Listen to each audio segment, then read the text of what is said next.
All right, Akim, just let me know so I can start.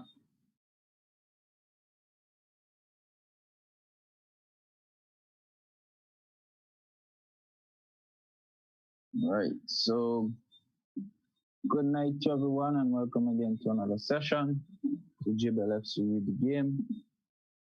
Topic we're going to look at tonight is approaches to maximize your players' performance and recovery, and this is actually the part two. We had begun this particular session last week. This is a continuation of the session we had. Ability is what you're capable of doing, and motivation determines what you do. Attitude determines how well you do it. And based on these three things, ability, motivation, and attitude, we recognize that these can define who you are and how well you succeed. So try to consider it. Your ability is a reflection of your attitude and motivation. So try to see how best you could improve whatever motivation it is that you or your players need, help improve their attitude and their basic abilities. Once again, for today's session, once you have a comment or a question, feel free to raise your hand, use the raise hand icon, or you could use the chat box to come in and comment on whatever you wish to comment. This is a safe environment for discussion.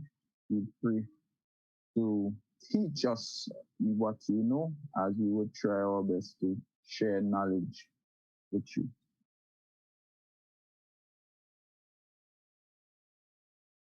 All right, so player for the week or of the week is Mr. Brandon Johnson. So we're just taking some of what Mr. Johnson has to say. Oh, I'm sorry. Go back. Let's go.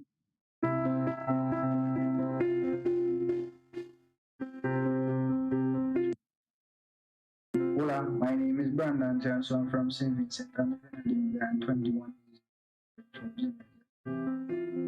I started playing football at the tender age of 7 in the streets of Chapman's village where I grew up. Sometimes if I had a soccer ball, we use back roads and barefoot as well. And from there, my passion for football. I am passionate about the sport because of the joy it brings me and the excitement when I step out on the field. It's like I forget everything that's happening. As an athlete playing football, my pace is a great asset to my game. One of my weaknesses is finishing. My way of improving that is being on the field at all, taking shots at the goal, making sure the ball hit the back of the best moments as a player was in 2017 when we defeated Lille 2 goals to 1, which is not good. And it was a pleasure to be part of that North side. In 2018, when I represent my country, the CONCACAF Under 20 Championship, where we played against USA, and it was a great experience for me. The intensity was high, so I learned a lot from that game. And in the next 5 years, I could see myself as a professional player. Again, there's our very own Brandon Johnson, our featured player of the week. So again, for today's topic, these are some of the strategies we would have looked at last session, and for this week, we're gonna try to continue this basic trend with these. Why did that happen? I think I accidentally hit the escape. Sorry. So for this week, what we're really gonna look at are just to continue what we started last week and try to finish up basically. So we did recovery strategies, nutritional strategies, travel and performance, sleep, sleep hygiene, pre-match, halftime, post-match, and post-match strategies. The context of today's presentation to continue, what we'll do is we would highlight again some of the recovery strategies, the nutritional strategies, the travel and performance, but the focus is gonna be on sleep, pre-match, halftime, and post-match strategies. All right, so just to recap just a little bit of what we did, we looked at fitness and fatigue. So simply put, fitness here is your ability to do work. In the context of football, fitness is your ability to execute efficiently your ability throughout the match. When we speak about fatigue, fatigue is your inability to execute the given skill as a result of exhaustion or the physical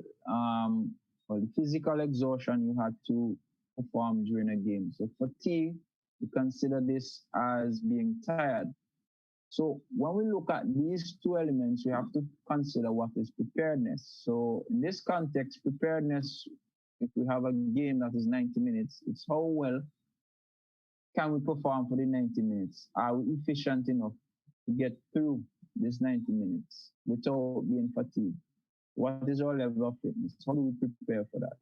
All right, preparedness is a trade-off between fitness and fatigue. So fitness would obviously mean we're able to complete the task, whereas fatigue would mean we are unable to complete the task as efficiently as we are to because of physical and mental and maybe psychosocial exhaustion. Now, within this, we could basically see the equation here. So training improves our fitness, as well as we need to experience some level of fatigue during training so that fitness can be improved. A progression of training and fatigue within training can help us to improve our fitness and hence making us ready or prepared for any given match that we're about to play. All right, some of the conclusions we came up with from the last session would have been some of the factors we had to consider would be what are recovery strategies? So it's basically how are we able to get the body back to a state of equilibrium as quickly as possible, whether it is sleeping, dieting, what we eat basically, what we do before games, etc. Nutrition, what type of food that we should eat or shouldn't eat. These are things that we looked at. Travel and performance. What are the things we should do while we're traveling? Sleep and hygiene, same context. How many hours for sleep? How do we put ourselves in a specific mindset or a specific conditions so that we can sleep well? And we also hinted a bit on some of the pre-match and halftime and post-match strategies. So what we'll do this week again is just to reinforce some of the new things that we could add to this, as well as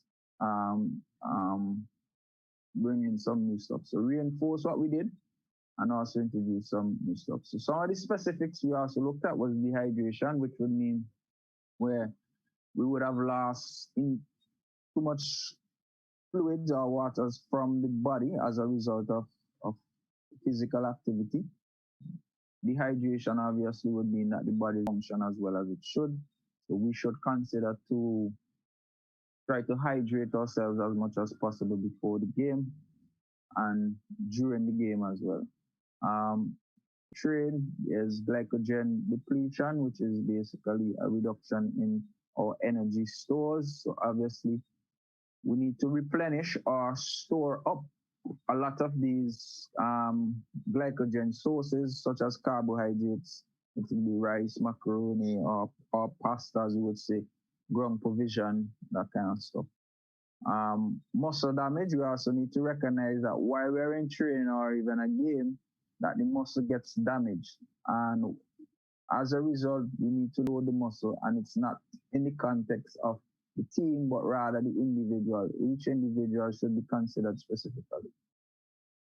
There's also mental fatigue. A lot of the time, we consider when an athlete is not performing well, we say he's not fit.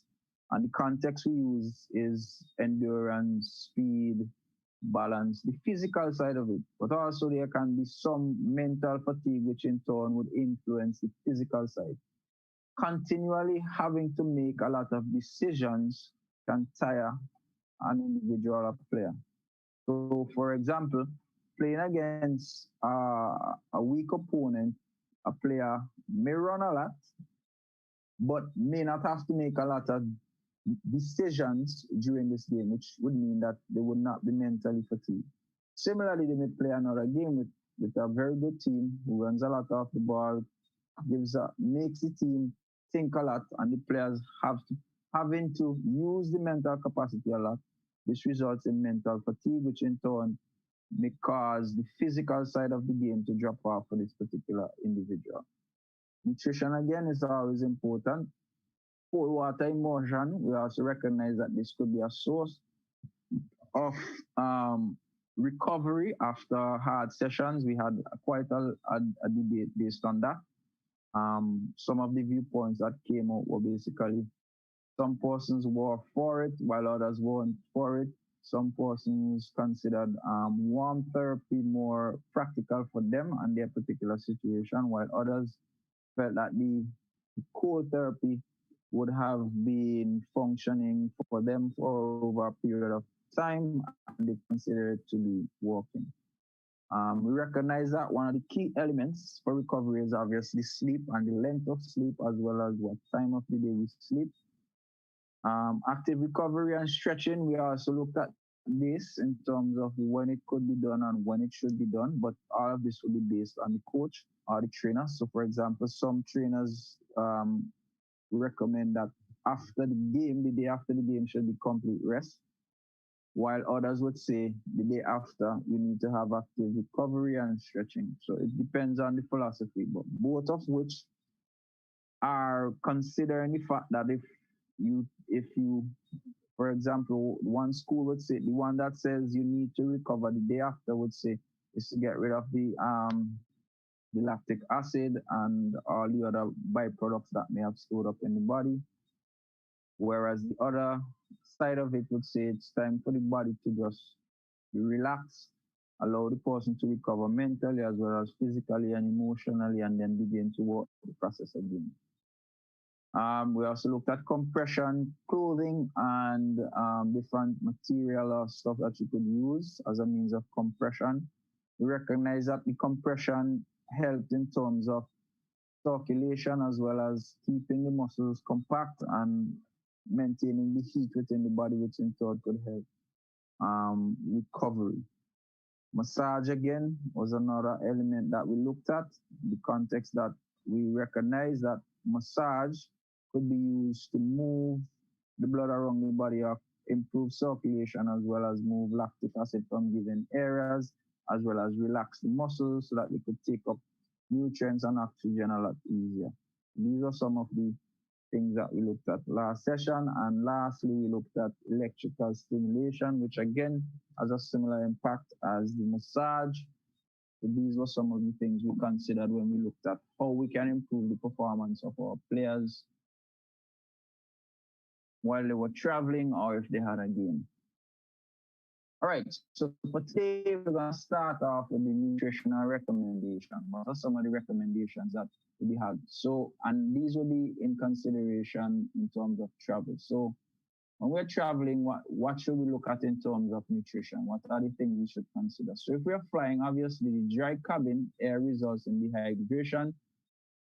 Hence, the individual on the flight needs to have a lot of fluids or a lot of water so that they could combat this. So when traveling, coaches should consider that the distance of the travel would mean that the individual is unable to stop and get water whenever, and hence he will become dehydrated, which in turn would increase the recovery time of this particular player or individual.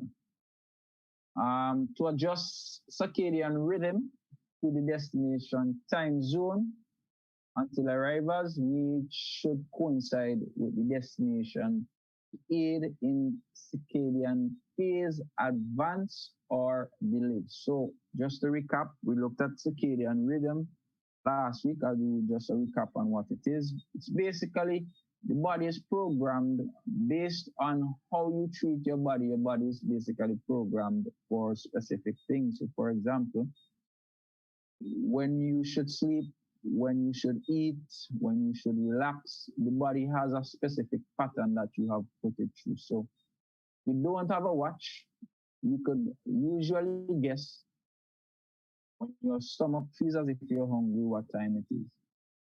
When it's in the evening and you feel a little tired, you could also guess what time it is, as well as in the night, similar process. So that's the circadian rhythm. It's basically the patterns that your body usually goes through. It has adapted to them. The context in this particular point is when we are traveling to a specific destination, we should, and we're looking at in the context of different time zones, we should consider eating within the time zone of where we are going. All right. So this is the context in which this particular point is going.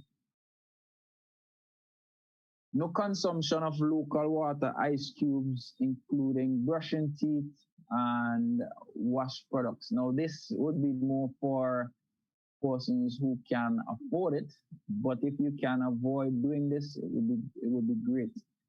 Simple context would be within the Caribbean here, going to Barbados and drinking the local tap water, which is basically salinated water.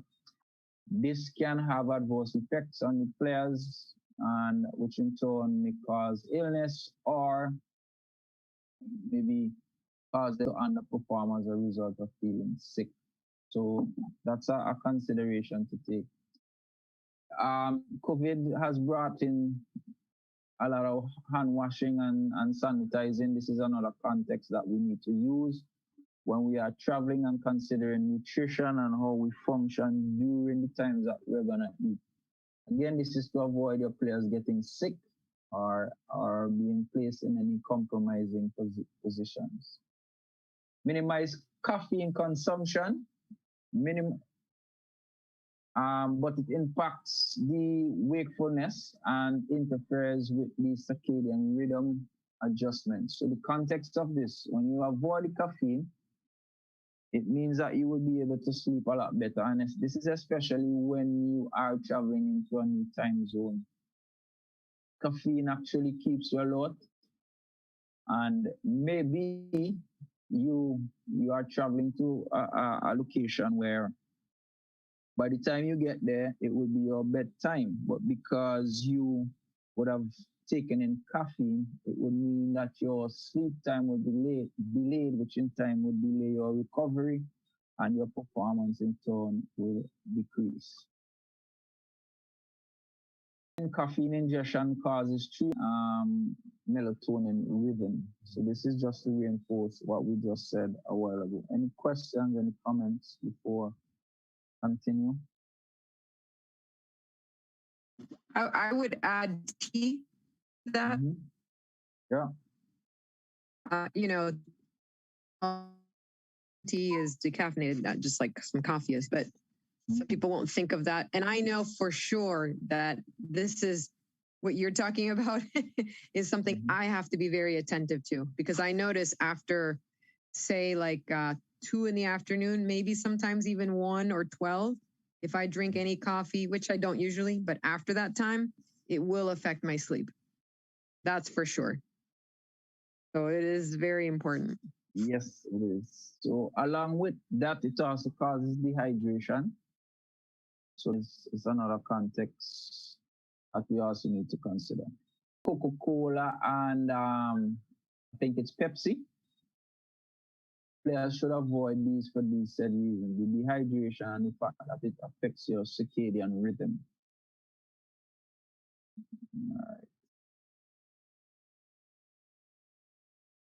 And obviously, alcohol shouldn't be consuming any of this again because it affects our sleep. All right, so nutritional challenges throughout travel. So what we have to consider here is we would have, so the players obviously would have limited access to their habitual food in terms of type and quantity, and you will be relying on the hotel and the restaurant. And obviously, if they're doing buffet, would encourage overeating, and this results in gastrointestinal illness. So the context of this is before we travel, we need to recognize that we have to have things in place to maintain what we're accustomed to. So a call ahead to the hotel to indicate what type of meals you want, what time you would want the meals, what size of meals do you want. Even if you get there and it's buffet style, as the coach, as the manager, whomever it is, can you supervise the players in the context of quantity and what they should be having? Because many a times I've traveled and seen persons being very, should I say, greedy. And I would have recognized in most cases at times persons would have gained weight, would have been on tour wherever we were because of this, the fact that the availability of food and the lack of discipline would have made them resort to eating a lot. Plus, the stress of the actual event encourages you to eat a lot more, as well as a lot more sugary stuff, which in turn would result in a reduction in the person's ability to perform well. Anything here before we move forward?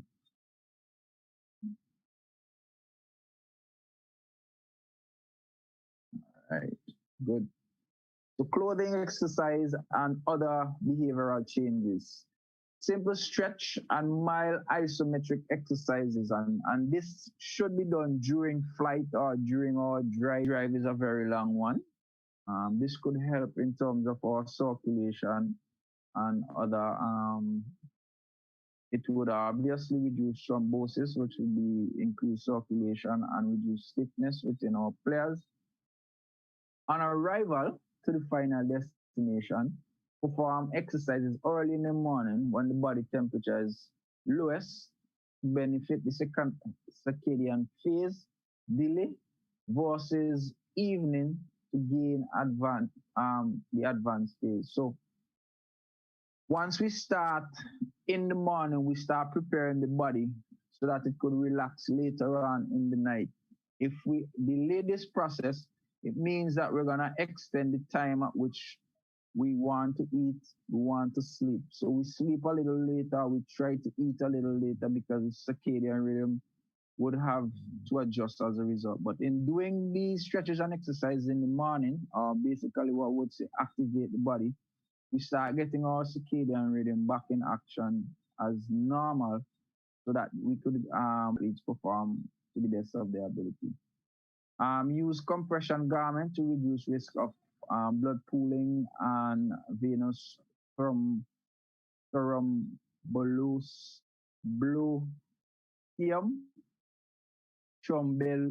thrombellosium. So again, even in travel, try to have the players using compression garments under their clothes. This could help again in the circulation. So when we talk about blood pooling, we're saying it's similar to what we locally say, my foot fall asleep. This is where the blood starts tingling because of lack of circulation. And when we talk about the venous thrombosis basically is where similar processes happening within the vein itself. To avoid this, you could have, again, we do stretching and mild isometric movements while we are in route, as well as try to wear compression garments. This will help in that as well. Any questions? I have a question. Yes. For the traveling and the doing the exercise in the morning, what have you noticed is more difficult when you go somewhere, visit somewhere, and you are behind in the time or ahead in the time? You know, when you're jet lagged. Actually, as far as athletic performance, I actually had that in this and decided not to present it tonight. All right, so it's also dependent on I think I have some stuff on it here as well. Let me just see if it's here. But anyway, it depends on which direction you're going based on the research. If you're going east and if you're going west. If you're a morning person, you feel better if you're traveling to the eastern on the eastern side. If you're an evening person, you feel and you recover faster if the flight is to the western side. That's what the literature is saying. For me, it's basically, can I get up and start to exercise as quickly as possible? That kind of mellows me out quite quickly and gets me back in sync with what is going on. I think too. Yeah, either way, I would tend to agree with that. Yeah, as well as start hydrating, a lot of water, get that in, and then I kind of start to feel a lot better in that process. How about you? What have you tried? You know, it's I really haven't done it all that often. There've only been like a couple of times where I've had an extreme. You know, so most of my life I've been in the same time zone. I remember one time I traveled to Europe, and the flight schedule was so reversed that I was just completely sleeping the entire day. But there weren't athletic endeavors. So it's not that I had that focus, that specific focus. You know, so I didn't really think about it too much. I just tried to catnap. But, you know, something like having an athletic endeavor with a team is very specific, and you have to be very conscious of it. Yeah. And so I just haven't had that opportunity to need to think about it. But my son now is in a different country, and so I'm thinking about it as we're discussing each of these topics, how it applies to him. And you know, so it's something realistic in that sense. Yeah. So I'm just wondering, you know, how he has thought about it as well. So I'm going to be having these discussions with him this week. Right. So even something you mentioned there as well was in the literature, which is having these catnaps. You see, this can also help you to normalize again your circadian rhythm based on the time zone that you're in, actually. So those, you say, are good to get you back there because they consider it in the context of a power nap, so you kind of refresh and ready to go again. So they say having the cat naps are actually good to get you back from the jet lag situation.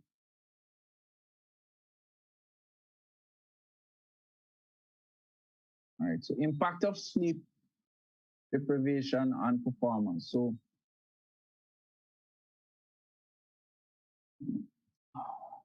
So when we lack sleep, some of the things that happen is that it makes us, and when we say lack sleep, we're looking at sleep during the night, all right, which is preferable.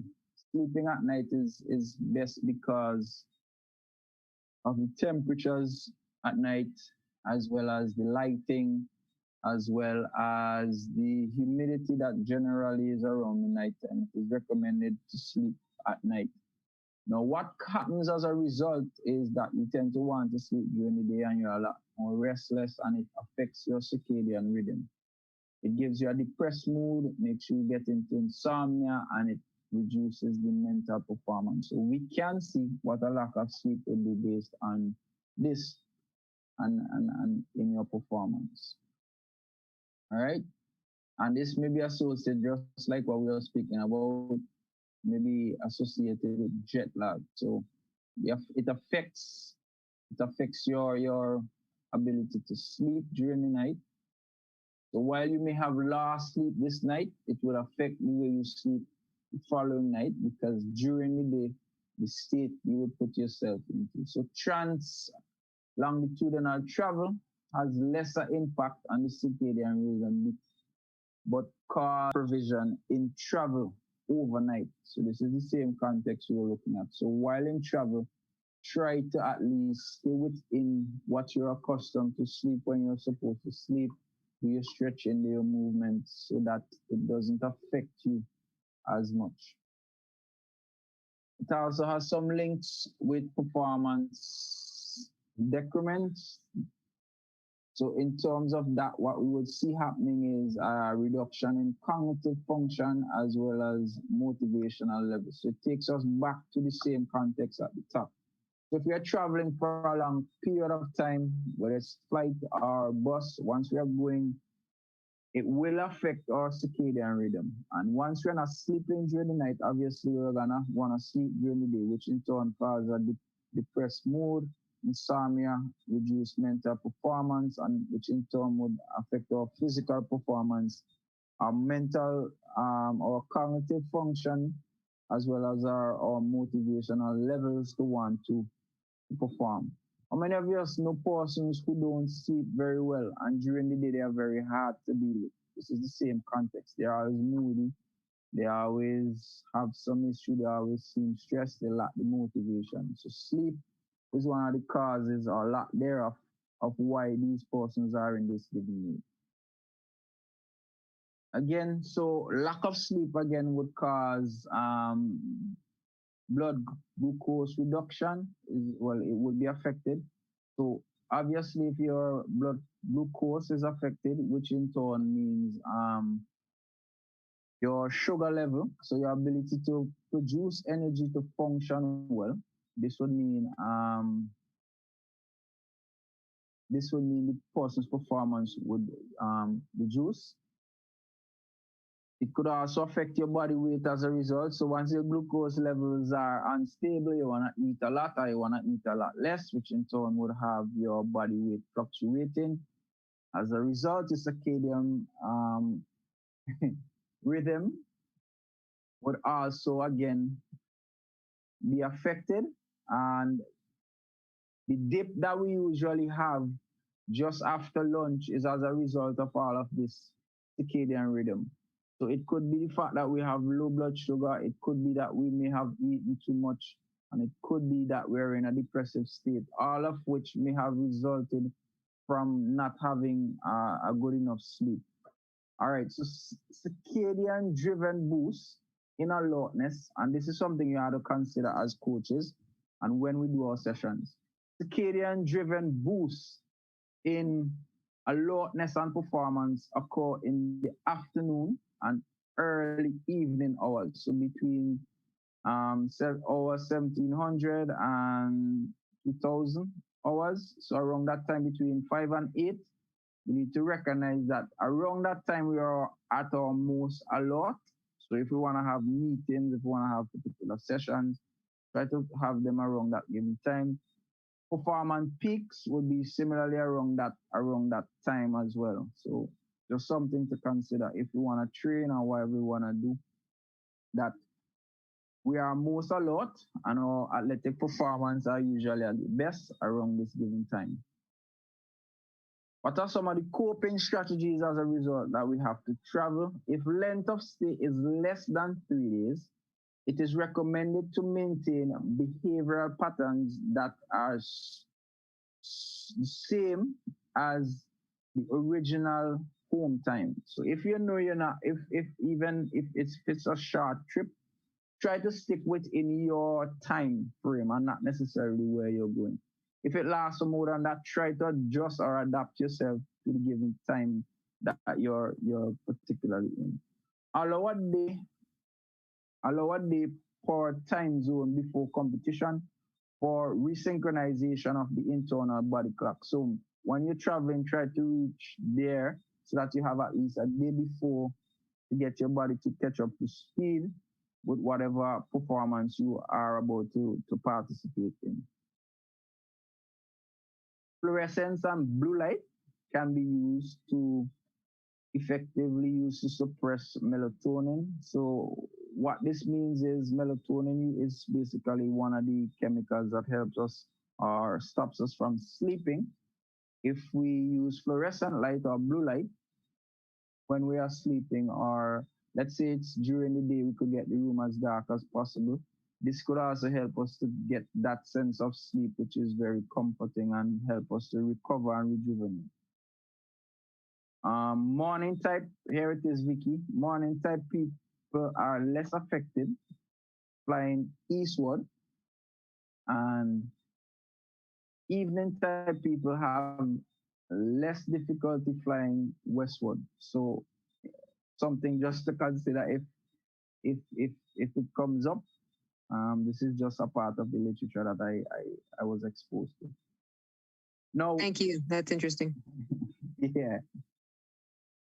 Simple takeaways: managing the time around travel. So before, during, and after travel. So some things to consider. So before, obviously we need to plan ahead, arrange for comfortable stoppages. This again is to basically get us to start moving, getting better circulation, rehydration, getting the right nutrients into the body. Be clear about documentation and inoculation and visas, obviously.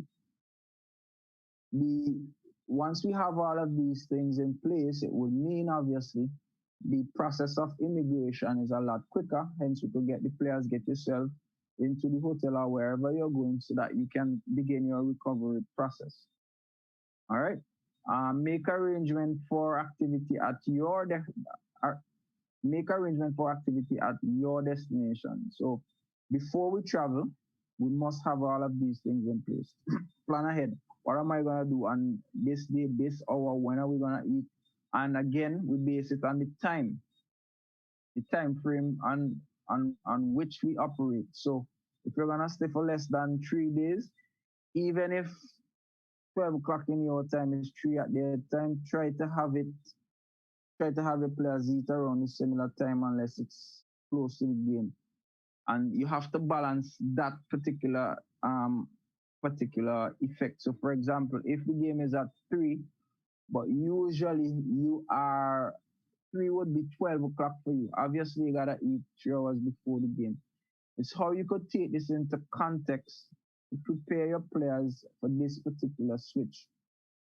So it comes from the preparation in terms of having a day before so that you could get them to sleep within the same ranges so that you could get a better performance, eating in the right time, hydrating at the right times so that the performance can be improved. And again, this is all as a result of having good planning.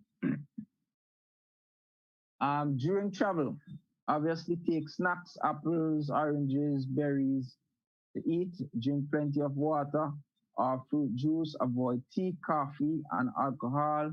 Wear properly fitted below the knee, guarded compressions, stocking providing 15 to 30 pressure at the ankle. So again, this is to apply the compression to allow for a lot more circulation. Allow for your leg movement by adjusting sitting position, engaging in activities such as walking and stretching, and this is obviously while you're awake. So again, during travel, these are some of the things you could consider so that your body stays within your circadian rhythm, as well as help you to recover from the actual travel that you are being a part of. After travel, relax with a non-alcoholic drink, take a shower, take a brief nap. If feeling exhausted, and light exposure and avoidance. So you avoid being in the light, try to be in a dark area so you could get yourself to sleep. And obviously, this will be dependent on the given time zone. Questions, comments?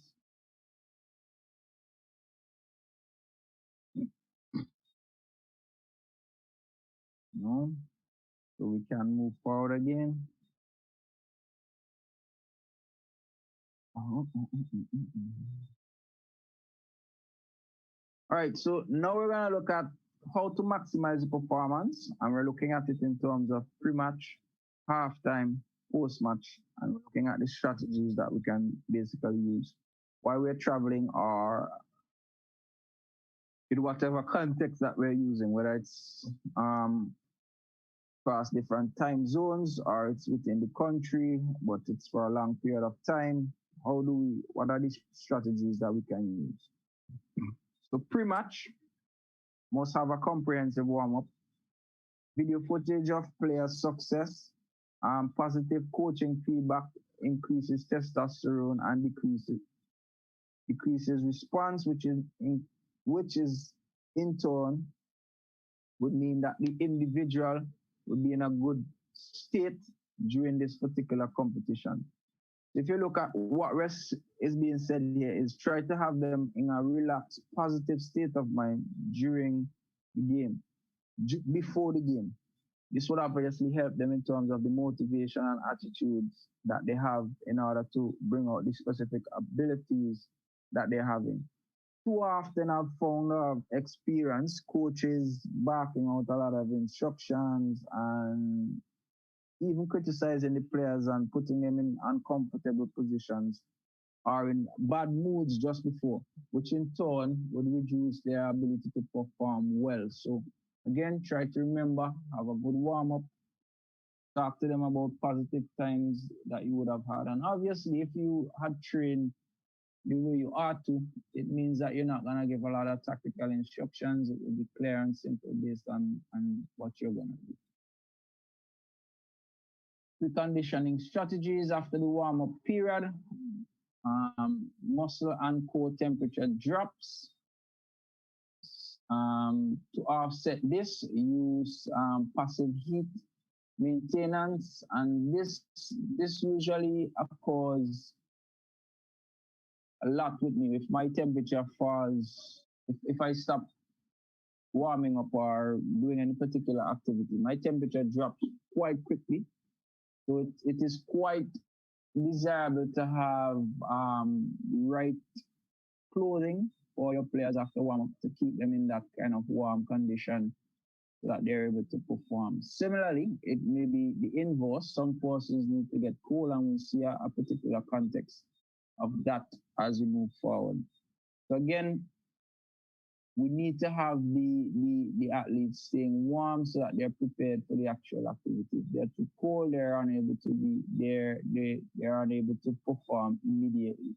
So again, warming up should not just be a physical thing, but also a mental and an emotional boost as well. It should not be depressing, but fun, so that you're preparing them actually for the actual game, because they're under a lot of pressure and tension. So the warm up itself should help in the process of preparing them for the actual activity. Again, football performance in heat and pre-cooling. So this is the context now. If we are playing in a particular area that is very hot, what are some of the strategies you guys would have used? Vicky, Shane, I don't know if it's Pinna that's there. What do you think should be done, or what have you tried? If the area is very hot, how do you approach the game?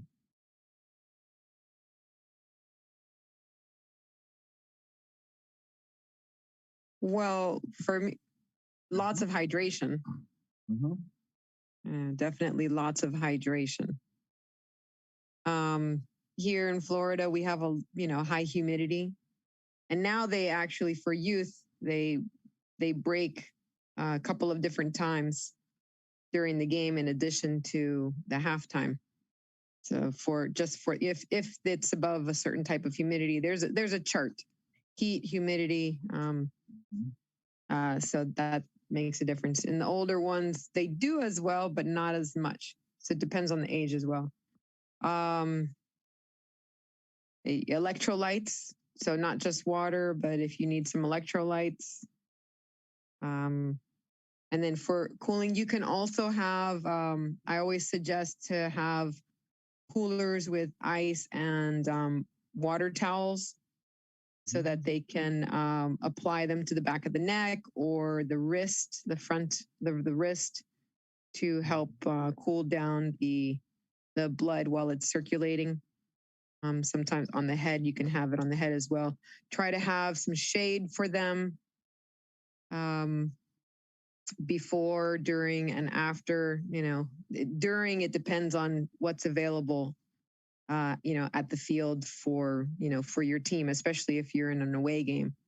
For the youth, if parents can bring tents, those kind of things, that's good. And the younger they are, the more important it is actually, because prepubescent kids don't have their cooling systems developed fully like older kids do. So they can actually get heat illness much quicker. And I've actually seen that in person, where we had to apply immediate first aid because they just, lost consciousness. Very scary, very scary. They ended up being okay. But yeah, that's my contribution. All right, thanks. Shade, go ahead.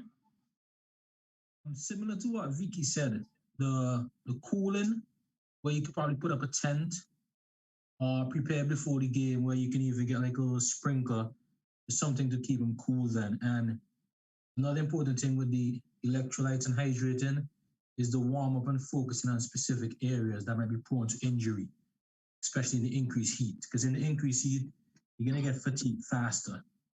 So as a result, you're more susceptible to injuries. And it'll be very important to make sure that you concentrate on those areas you properly warm up. And your warm up will not be as intense as it normally is. You'll have to have a more controlled warm up and make sure that the players don't get too burnt up before the game. Because I've seen before where it's extremely hot, players get excited, and after 10, 15 minutes, everyone is dead. And before the game as well, it'd be important to have the conversation with the players. Make sure they're hydrating 2 days before, that their muscles are properly hydrated even before the game. Because if they don't hydrate like 48 to 24 hours before the game, that would also make them more dehydrated and susceptible to injuries. I want to look at something you just spoke about there, Shane, in terms of, you said not to be as intense. Would you also consider reducing the time? So if your regular warm-up is 20 minutes, would you consider dropping it down to 10? Definitely. Yep. So you give them as much time in the cool as they can. So that's why I mentioned to the concentrated warm-up, because you focus on the areas that you really need to warm up and everything else. And then if you normally give players, say, 5 to 7 minutes to do their individual stretches for areas that they might have that might be injury prone, or areas they want to work a bit more, you cut that down to about 2 to 3 minutes. Yeah. So I would have experienced this firsthand with the international teams who may have shown up here. Most, I think I've seen Honduras and America do this. So when they come out to warm up, they actually don't warm up on the field. They went over to the shaded areas to warm up, because you know how it is here at 2 o'clock in the evening, what the sun is like. And their warm up was basically finished about 10 minutes before our players were warmed up.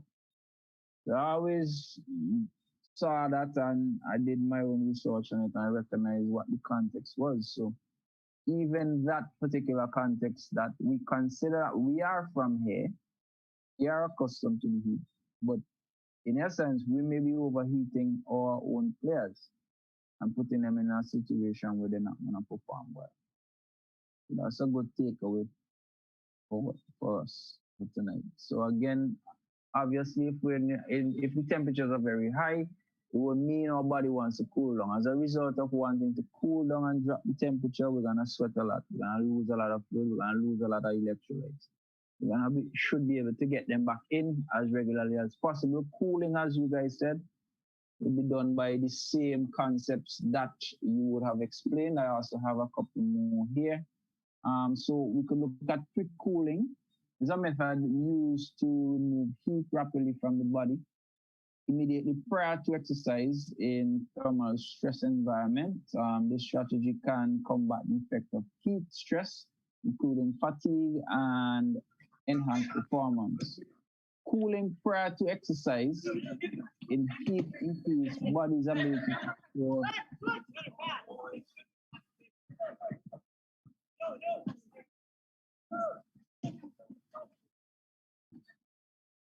All right. So again, the context again is, can we keep the body as cool as possible? So the strategies, sorry.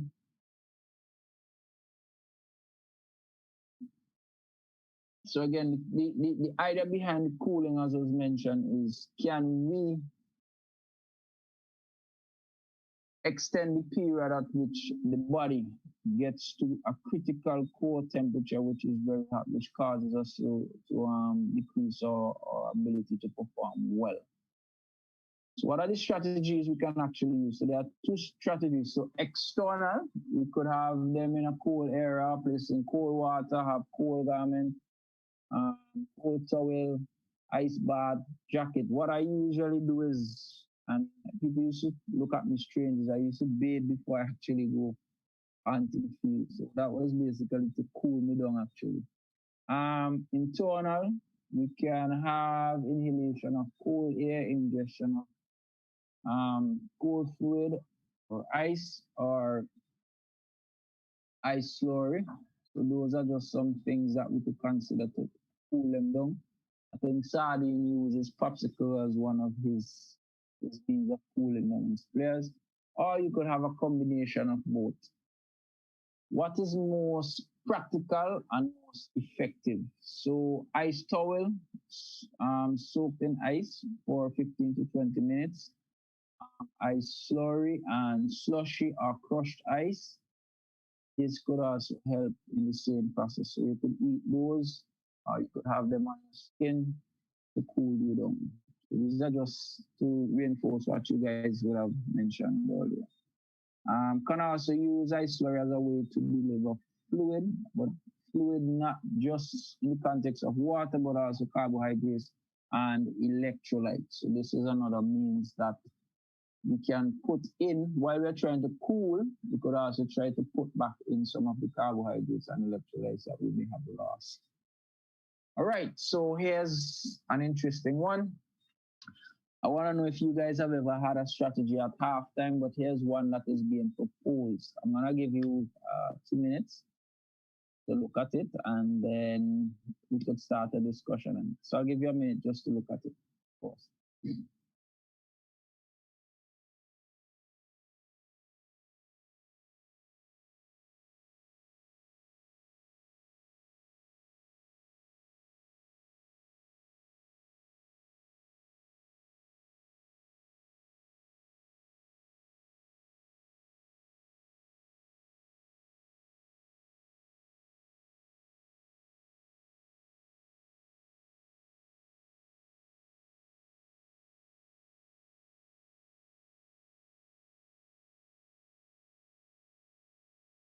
All right, let's go. Tell me, what do you think? Have you done anything similar? You don't have it written down, or you just move by what's going on around you? Let's go, guys. Let's have that discussion. I think I've done this before. I did it kind of informally with some youth teams prior to 2012. And then when I coached a couple of years at Broward College, that's when I really got specific. I needed to. And I had a little bit more resources to do that. It wasn't perfect. No day was perfect, but it gave me a guideline, and it gave some people guidelines where we could work together as a team.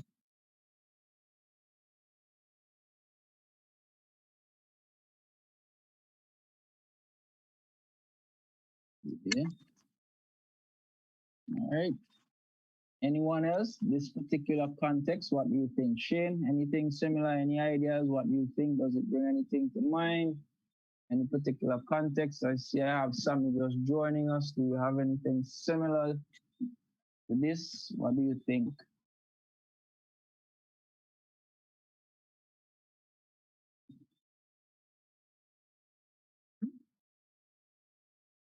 All right. So basically, what it's saying is that you should consider um, how to recover the athlete during the 15 minutes. How well can you get this athlete to recover?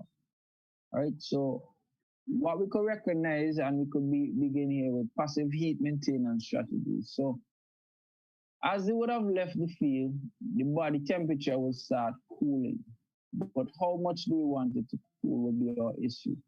Can we get the jackets? Can we get the room to be a little heated to maintain some of the core temperature that we have, because we don't want it to actually go too low. So that's one of the strategies we have to look at. Next one is, again, can we start putting back in some of the electrolytes and fluids that we would have lost? And this would be across the entire period in the 50 minutes that they're there.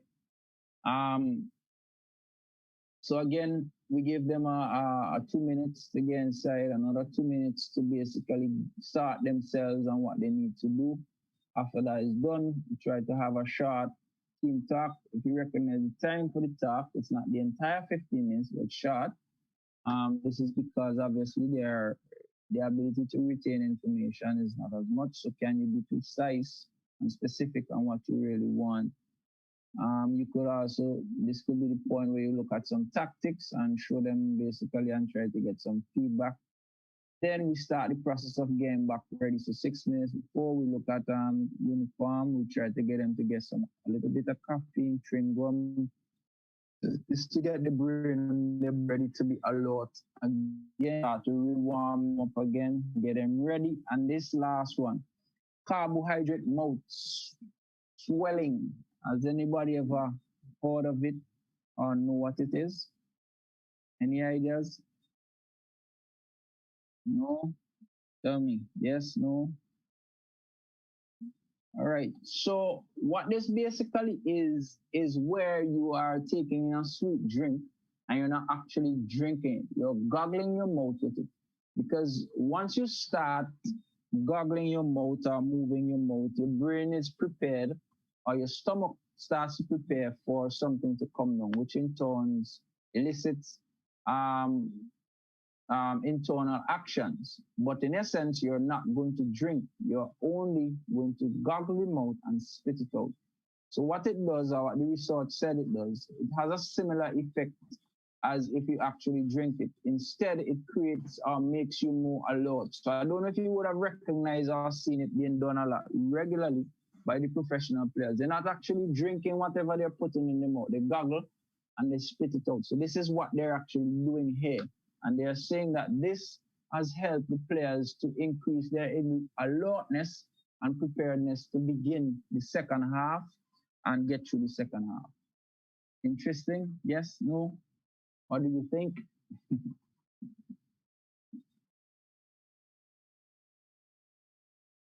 It is interesting because I think we've all done that a little bit to some extent. Like when you drank a bunch of water or whatever at halftime or at a pickup game or whatever it is. And then right at the end, you kind of feel like you want to drink more, but you don't want too much in you. You want to cramp up. You don't want any little side stitches. So you just kind of swivel it around and spit it out. I just haven't connected it to a scientific, like you were saying. Well, it's not just water. It has to be high in carbohydrates. So carbohydrate and electrolytes. Yeah, electrolytes. So it has to have. And it can be absorbed through the mouth. Yeah. Mm-hmm. So it prepares the stomach for digestion, which in turn creates more alertness. in turn would improve their mental abilities for that given time and get them alert and ready to start to play again. That's interesting. Yeah. Anyone else? All right. Cool. So again, post-match recovery, and this is what we basically looked at before. So obviously after the match, so the match is finished. We try to have a cool down. We try to rehydrate. We said that we need to get in some chocolate milk. We could try to get an ice bath if it is available. Then we try to wear some compression garments, get something in to eat. Then we kind of separate ourselves mentally from the actual process, or we kind of go back over the process in our minds and we try to get to sleep. So that is our post-match recovery. So this is what we should look at in terms of standards. So can we get the cool down immediately after? Can we get the hydration immediately after? Can we get the ice bath as we go into the dressing room? Can we get the milk into the body? Can we dry off and get into some compression garments? Can we get the food within a half an hour or within an hour to a half an hour? Can we then get home within the next 2 to 3 hours to then start to sleep and the recovery process starts again? Any other thing that you think that you would have applied or used in terms of your recovery?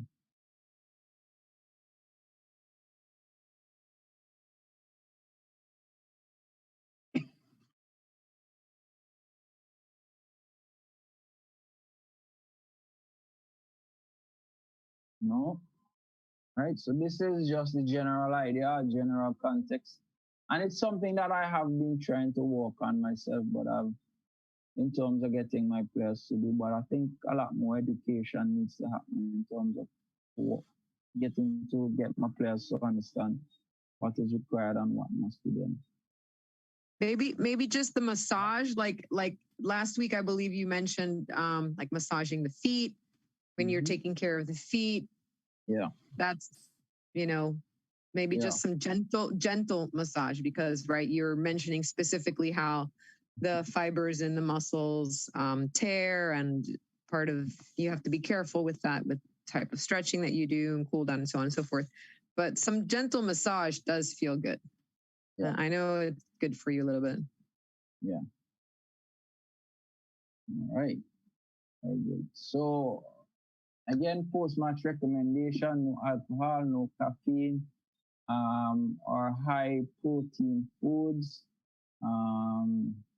no electronic use, temperature regulated rooms to around 60 to 67 degrees, dark and quiet room, relaxation techniques, disengage the mind. So this should be a part of your process in terms of getting players to begin the process of recovery. Plus, Theon, I mean, if you got knocking during the game, obviously, you have to, I guess, with word from the trainer, you have to treat it before you go to sleep and stuff like that, right? Yeah. So if you could get that done just after the game, so can we? Well, one of the contexts that we used last week, for example, I think it was Patrick. He was saying, can we ice immediately so that we could swelling? I had a different context in terms of it. I was like, can we warm the area so that healing process could start, as well as start eating and getting it ready? Vicky also mentioned having a light massage to reduce some of the swelling and circulation and getting rid of some of the waste that is inside the body. Obviously, if it's something worse where you need to have bandaging and strapping or even seeing the doctor, then obviously that needs to be done. Could you just explain, if it's a preseason, obviously, is a lot of work will be done. And it continues, what happened the next day? Do you go, okay, given a 2 week period, right? Mm-hmm. Say after the first week, the Saturday after the first week, you have a game. Mm-hmm. What do you do, Sunday? What do you do Monday? And this is preseason, bear in mind. So you're saying what do we do Saturday? What do we do Yeah. Saturday and Monday? Saturday and Sunday, because it's preseason. Well, you were saying when was the game? You said the game is Saturday, so you said Sunday and So Monday. what do I do Friday and Sunday? Right. Friday and Sunday. Okay, so this is all down to the coach and what they believe, as well as what they are trying to accomplish in terms of loading. But obviously, the game would mean that the individual would be exerting a lot. So it would be recommended that the load before the game is a lot lower than usual.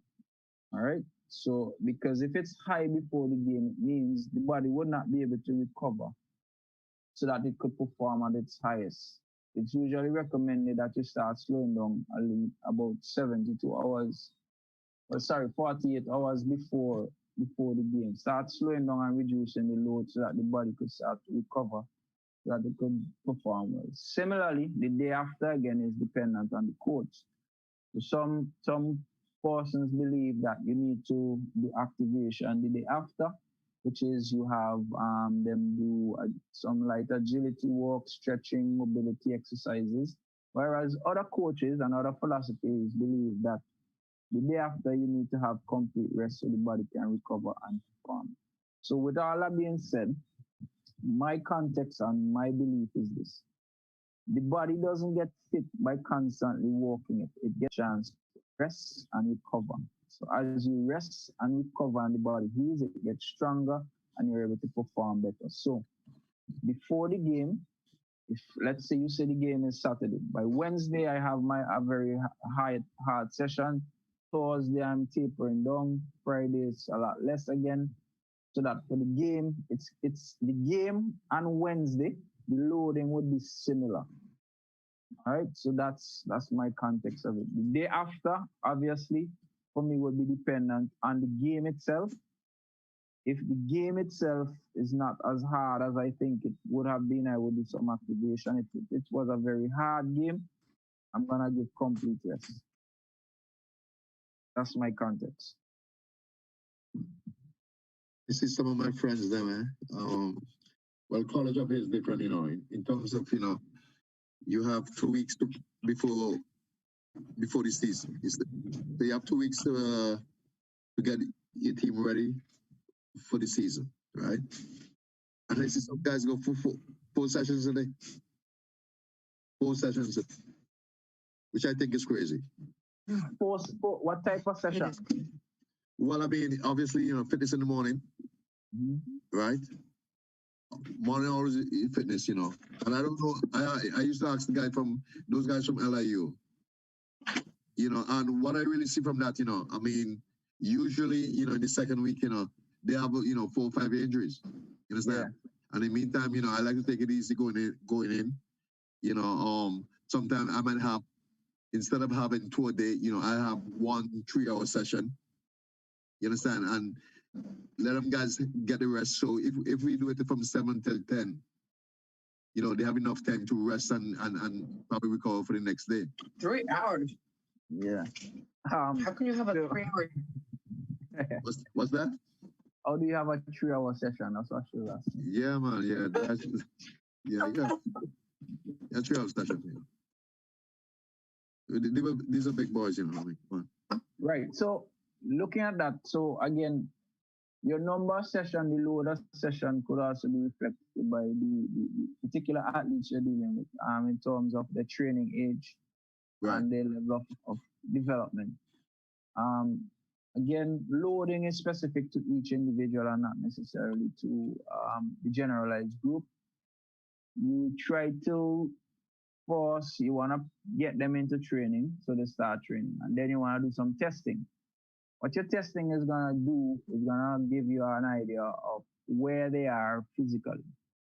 So now that you know where they are physically, now you could gauge the loading of how hard your session can be and what's the duration of the session. I found your 3 hour session very interesting. Why? In the context of the principle of specificity. A football game is not for 3 hours. So in the context of specificity, it's a little bit outside the bounds of the game. But again, that's your philosophy and that's your strategy. Now, when you said 4 sessions, it kind of had me like, what could they be doing across the board? Are these 4 sessions, for example, physical and 10-minute, 15-minute No, classroom sessions? no. I think those guys start at 7, right? They start at 7. They have a 12 session, a physical session until 9, right? They don't go to sleep, right? By 11, they're back on the field, for another probably hour and a half session, right? By 3, they're back out there again until probably 4 and play at night, probably, like 6, which I think, all that time, my session is 7. I finish at 10. At 10 a.m. I finish. It's not too hot outside, and the guys, they have so much time to recover because my next practice is not until 7 o'clock the next morning, and most of the times, I have no injuries, and that's my key going into preseason. I want to make sure that, I have all of especially my key players. I could imagine, I'm going to my first game and I have 3 or 4, 5 starters hurt. That would just kill me. You understand? So I really go into it gradually, and take my time, with my thing. Well, again, the principle and the sciences are there. So the principle of progression is gradually increase the load for the players, be specific to the particular sport that you're doing. At least that's just my concept. I could imagine how these players feel in the 3rd week. No, I mean, well, it's usually 2 weeks, what I do a week before the season, I really turn down,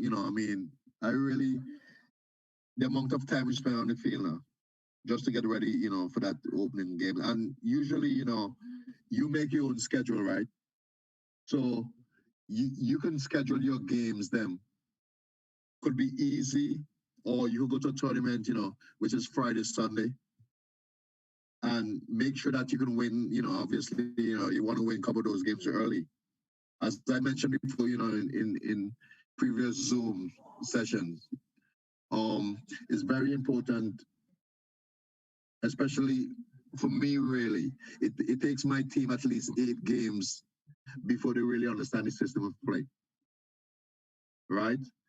And we need those 8 games. And some of those games, it could be 2 or 3 preseason games, 3 or 4 easy games at the beginning of the season before we really start the conference schedule, where it gets harder. You understand? Where it's more important to win the conference games than the other out of conference games. So it's very important, that you can control your own schedule most of the times, whether you're at home or you're on the road. And some of the coaches also, I mean, they like to play hard games first. You play hard games in the first month.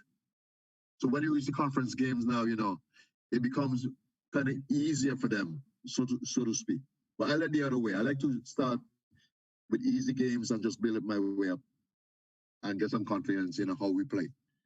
Yeah. And get ready for those conference games. All right. Great. Anybody else? Any input? Any feedback from anyone else? Well, I do agree. I agree. For a day is really hard. Depends, like you were saying, on the type of practices, because you could have a nice easy stretching practice or a tactical session, as one of those. But if it's a hard physical practice, then you can easily injure players or make them ill. And Sammy, absolutely, the risk of injury is high in preseason, and that's I think, one of the biggest things that just hurts a lot of teams because Right. people get hurt in the early part. I mean, it's so many teams that I know. Right. And you won't believe it, right? Simple, a blister. Yeah, A blister. absolutely. Absolutely. But Sam, give me an example of what you would do in like one of those morning trainings that you were saying. I like the idea of a lot of recovery. I think, I mean, early in the morning, it's cool at that time, right? Yeah. That's a good idea. Get started early. Yeah, it's less heat. Right. So we do the physical for the first hour, right? And remember, we have 2 weeks to practice, right? So we have to get in the system of play as early as possible. And hopefully, we don't have a lot of freshmen, if we do have a lot of freshmen, it takes us longer to get in, to get into our system of play and identify who should play where and that kind of stuff, So it's I mean, those college coaches, I mean, I really have to, especially, the big time programs, I really have to give it to them because to get everything in 2 weeks is just amazing to me, But how everything is, I mean, most of the kids, come back in shape anyway, because that's what I was going to say is that in the higher level programs, they've been able to, have resources to reach and recruit players who already are in good shape and who have those good habits. So it makes it easier. They're competing for spots at a high level. So it's going to make it easier. And that's correct. And everybody will be on a fitness program, whether they have to lift weights and, do a certain amount of, running in like, for example, St. John's University, I think is the fittest team, in the country, usually. And they have to run the mile, I mean, everybody have to run the mile. I mean, no, run 2 miles, less than, around, 11 minutes. Oh, you're not going to touch the ball until that time. 11 minutes. Everybody have to run the mile, including goalkeepers, in 2 miles, in 11 minutes. That's it. That's interesting that people still do that because I don't know how that apply. Like if that's the best way to apply that to, like the game of soccer, as opposed to maybe like the beep test or I don't know, some other. Well, we are from the old school now. So this is what, we... Right. Yeah.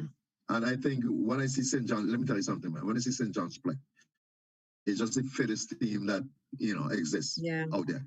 Yeah. You understand? And I really have to give it to them. I mean, second half, and these guys are still, late second half, and these guys are still going strong. Pressing. Yeah, that's pretty impressive.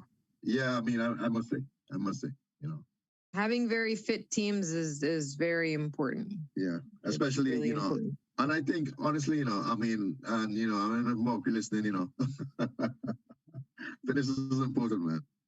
It's half the work. One of the things that I liked doing when I was coaching it, just like the couple of years, was looking online and getting practice samples from different coaches online. And because then, you could pull together what you can do and what you think, your players can do. Because there are in some situations, some of your players just aren't ready for certain types of practices, but you can modify them.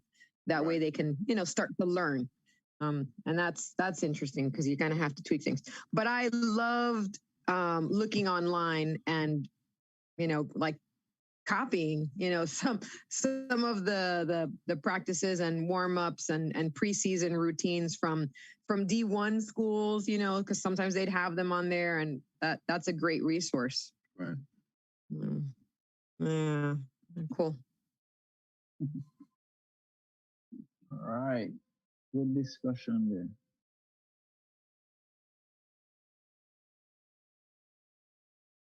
All right. So here's something based on what you were talking about, Sammy. Right. I just didn't want to go into it before, but here is something you could consider in terms of your plan across the days. Right? So I'll just give you a chance to look at it, and then we'll have a discussion on it.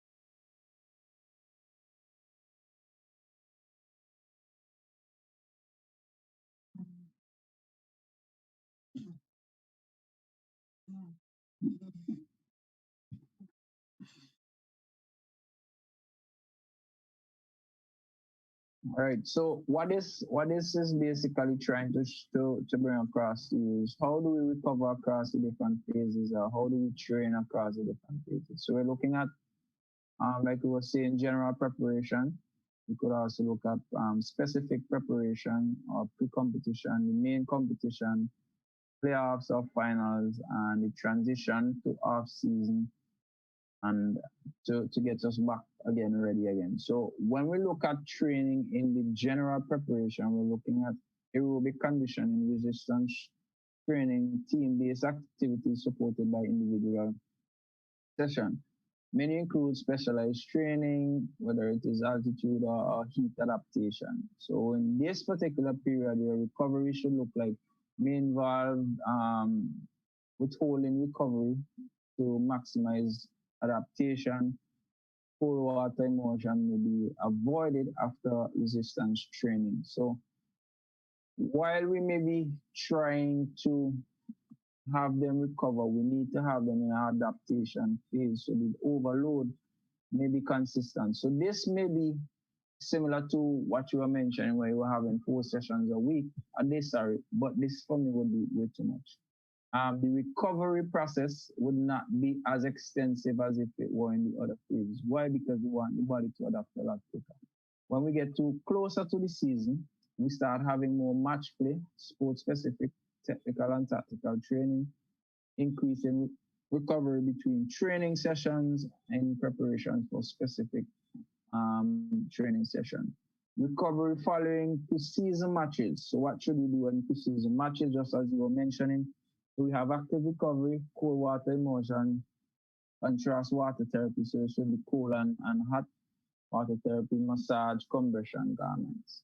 Now when we're in season now, weekly, so twice weekly, you might have a match fixture. So you might have one on the weekend, or you might have one midweek and one on the weekend. So you must have a recovery from match specific condition in between matches to maintain fitness and peak for key matches. And this is dependent on your philosophy. So if you are one who thinks about tactical periodization, within the process of tactical periodization, they don't believe in peaking, but rather be prepared for every single match having the same intensity. So it's not about peaking for any given match. You have to also consider the preparation for the match. Now, in terms of recovery, post competition slash event recovery is the same as specific preparation and pre-competition phase. Between competition event recovery, same as the specific. So again, you're gonna go to active recovery, cold water immersion, contrast water therapy, massage, compression garments. During the playoff, same as main competition, same thing happens here in terms of recovery process. Same thing applies again. Now, when we get into the transition now, which is the season is finished, this is when we're breaking now the off season. Individual maintenance and conditioning, corrective surgeries and or injury rehabilitation. And in terms of recovery, we look at psychological recovery, increase passive mode state, as well as try to get them involved in other sporting activities if we're looking at training. So if we're doing football, maybe we could get them into table tennis or cycling or swimming and that kind of stuff, take them away from the actual rigors of the actual sport that you're doing. So does this give you a bit more context, Sammy? Yeah. What I wanted to mention also, right? The tactical part of the training during that period now. I mean, so many things that we really could be working on. Scrum Scrum here, right? Scrum. I'm not sure. Okay. It's like the attacking. I mean, for me, the attacking principles, during that, say that week stuff, the first week. Yes, I'm here. I'm just listening. Right. The attacking principles, the possession. The 9 principles I always mention, playing out of the back, So you want to make sure that, in the first week that you go over all of these principles, because when it comes this Saturday, for the game Saturday, all of these things, you want to see how your players, react under these conditions, right? And also the defensive principles also, which is, zonal defending, pressing, recover, compactness, all of these things need to be done in the first week. Yeah. And all and you can mention the technique, remember you always mention about technique and all that kind of stuff now. During some of these sessions, it could be the second session, running with the ball, passing and receiving, ball control, heading, 1v1 attacking, all this kind of stuff, shielding the ball, one-on-one defending, crossing and finishing and stuff like that, to make up, the time, I say if you decide to go for a 4-hour session, some of these things you can work, you can work on also. All right. Any other contributions from anyone?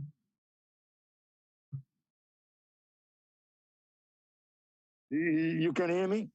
Yes, sir. Okay. I have something different, right? Whereby it's like at the high school plays an impact in whatever fitness with my boys. Because the high school is based on high school soccer is based on a lot of fitness. So any time that my kids like at the beginning of my preseason, my kids is already fit. Okay, they're already fit. So I just go into the ball possession and the system of play. So I have a more easier pathway. Okay? Yeah. Yeah. So you're saying your players come to you already fit or ready to perform? Well, how does Pablo? How do you come? You send them a program. No, because once they play for the high school, high school is up here. It is a lot of. Oh, okay, I understand. A lot of running. If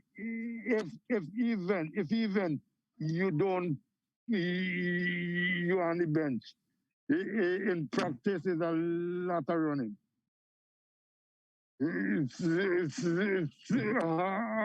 So high school, you don't have to be technical. You just got to be fit. That's how it is. Fit and able to carry out instructions. Yeah. So yeah, I'm confused with that. You must have a level or ability to play, but the focus is more on the physical side. So if we were to divide the game into physical, technical, tactical, and mental, I'm guessing he's saying that the focus is more on the physical side and on the mental side. And the coaches try to get them better technically and tactically, but their focus is more on the physical side. Yes, Shane, I see your hand. Yeah, I had a question for Scrambler because even if they come in fit, what does he do to assess them? Is there like a route to put them through? Like, what do you do to assess them, to assess the ones who have better fitness than the others? Because even though they come in with a certain level of fitness,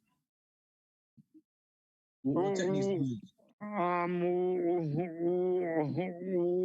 What I usually do, we do a lot of sprint and a lot of ball work and you could actually tell who is thinking and who is just there. So do you do 1735s, anything like that? No. Okay. No. These kids who come back like real fit. Because it's the same thing. In order to make the high school team, you gotta run 2 miles in a certain time. Could I ask Theon something? Yes, sir. Obviously, I remember, that the class I was in with you, right? You mentioned, I think you touched a little about session planning and stuff like that, right? And part of the session structure, whether, warm up is 10 minutes, physical is another 50 minutes. How important it is to follow that, as a coach, when you're doing your, your training. How So should you go, okay, when you go in your training, right? When you go in your training, should you, okay, 10 minutes is warm up. What's up? All right, so I would approach that, the answer to that, I would approach that based on the discussion we were just having, which is in the context of physical. So the reason you're allotting these specific times are supposed to be based on the loading that you want the individuals to have. Right. So how intense the session should be across the board. The other thing is we take into consideration the day before, what did we do the day before as well as the day after, what is going to come. So the reason for these times is to, yes, create some level of structure within your session, but it also should, well, as you progress in your coaching, you would recognize that the timing also helps in terms of your loading. So within your session, you should have rest periods in this same context to allow the persons to regenerate and the ability to perform. And you should also recognize when the tempo has dropped or when the mental fatigue has set in, it means the time of the session needs to stop. Obviously, if the session is not going well, you must be willing to stop the session and come back another day. Yeah.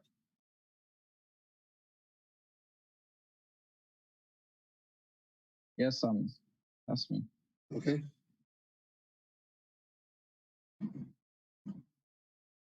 Any other questions from anyone? Any other comments?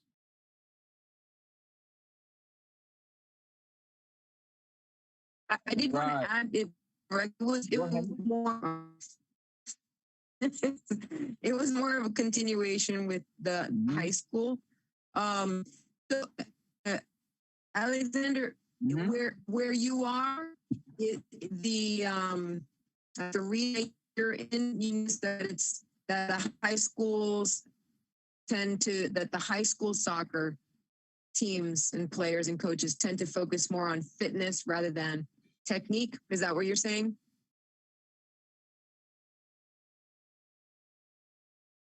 Yes, that's what you're saying. Scrambler?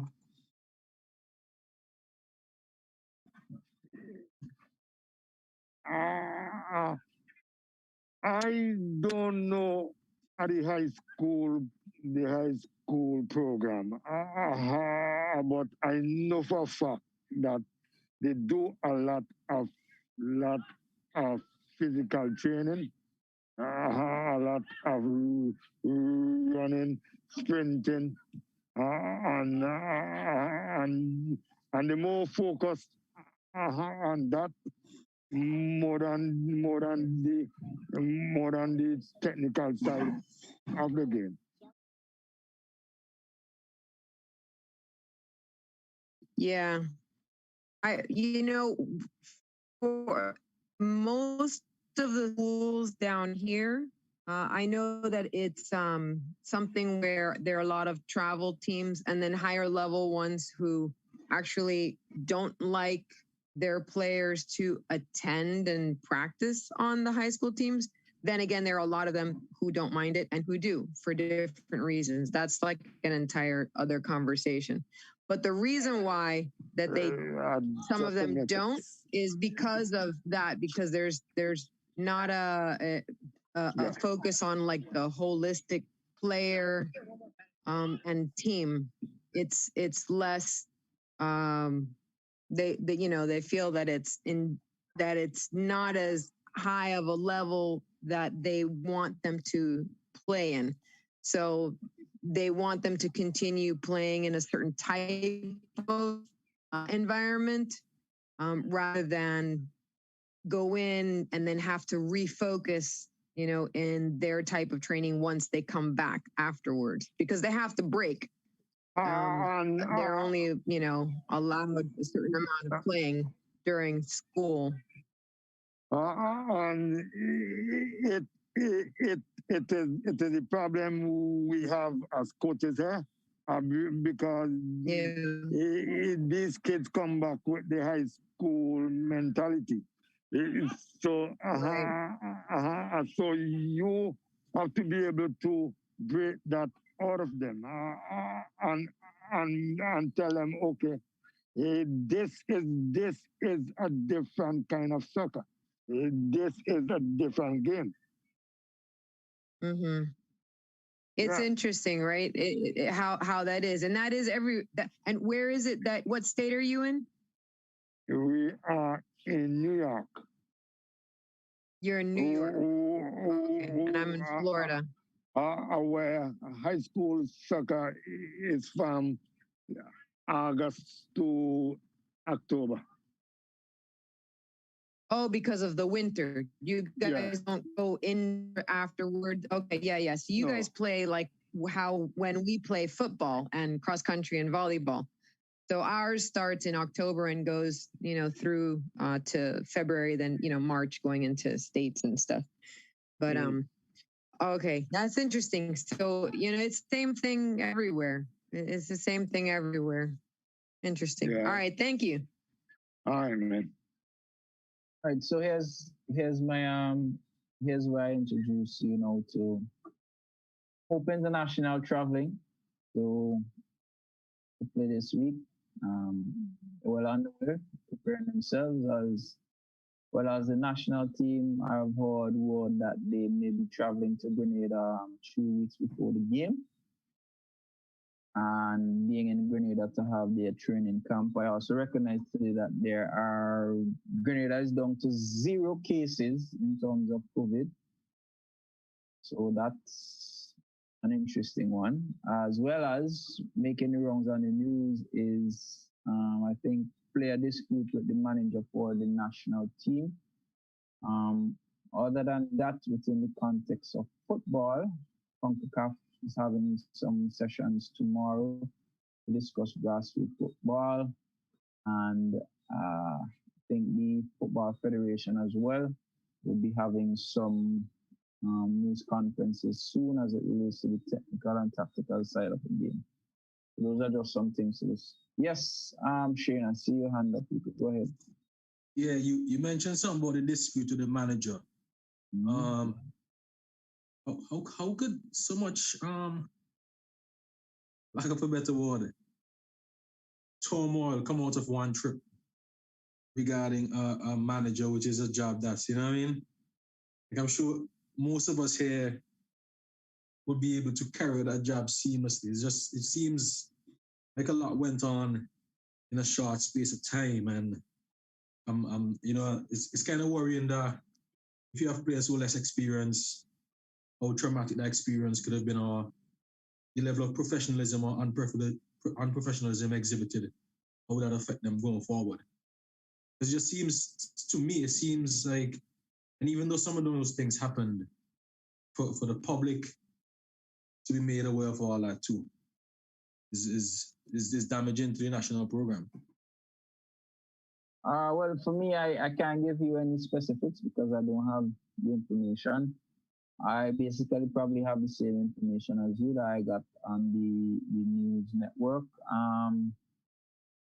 Even during the games or just after the players return, I really didn't hear anything. So I found it very interesting that this week all of this happened and it blew up.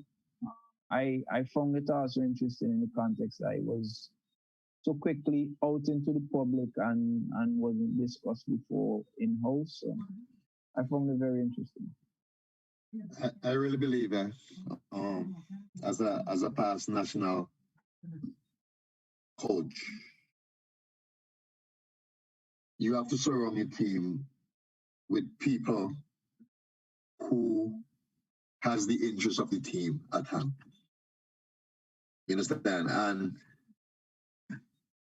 the head coach and the manager they have to be so tight, so they have to be more or less, they spend so much time together, right?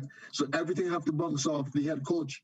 So the manager can't go out on his own and do whatever he feels like, if that is the situation. But it's worrying that 3 weeks before the game, that this thing is coming up now. And the players, I have never heard, in the history of sevens in football, I never ever hear that they want to remove a manager from a team. In the history, is the history of sevens in football. And coming from the captain, when the captain speak, you have to listen to the captain because, he represents, the whole team. He's speaking on behalf of the team, right? And for you to reach this far, and especially the person, our manager, he was a past player. He's a past player. And he allowed this thing to happen on his watch, is unacceptable. It's unacceptable. And at the same time, it's not a good thing to also pass judgment without all the facts. So let's try to be careful in where we tread and what we say. Correct, which is why it's even more surprising it was made public, because if it was the case or not, he could have transitioned easily and we won't have that negative vibe surrounding the team. But when 18 players sign a petition, you understand? It tells you something. 18 players of the 20-something. So what are you gonna do? I mean, you can't obviously, the manager can't go anywhere with that team. No way. I mean, we could talk here, because we're free to talk.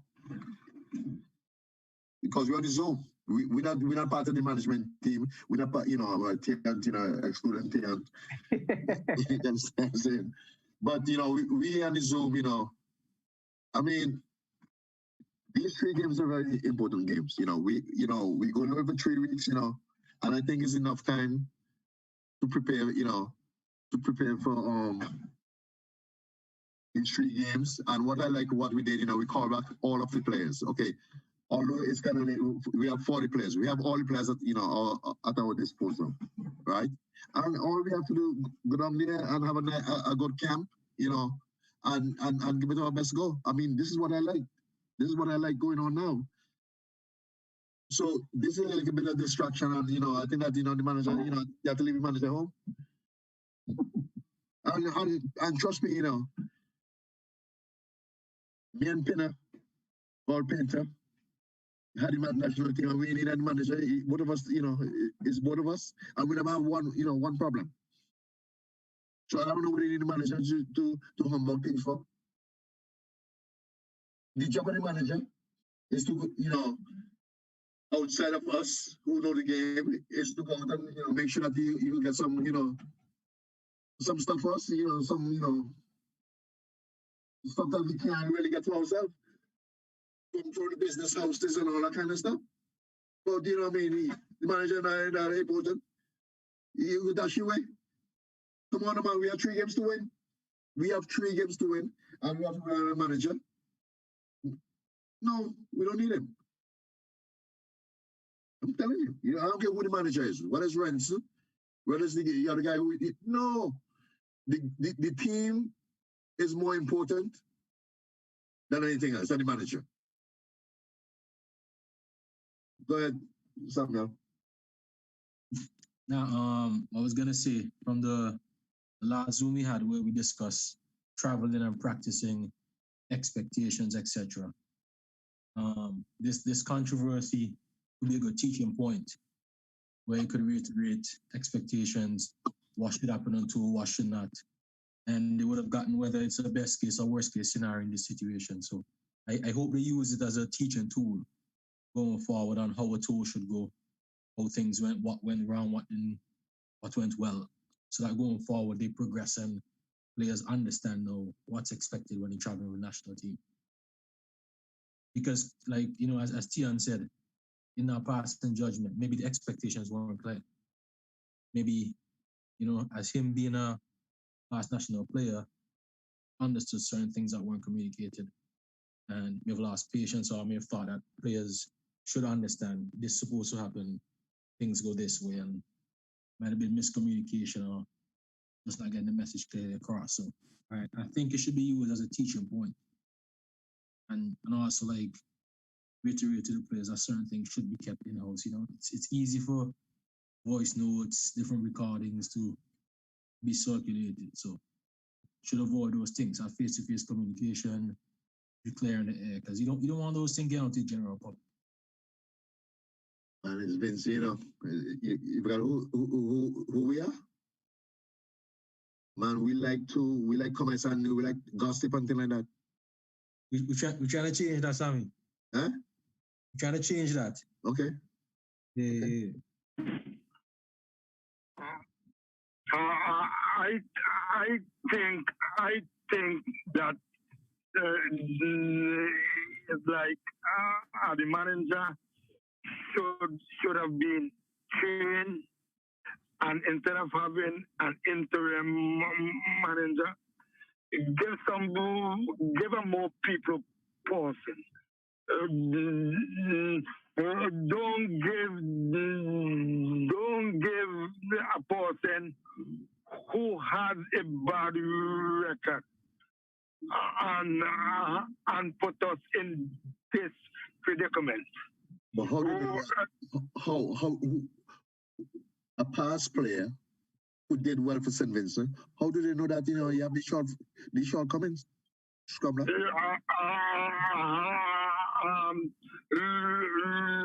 at his business attainment.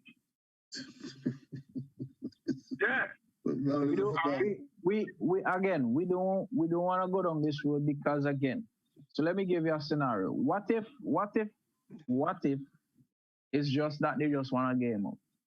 That's just it. We don't know if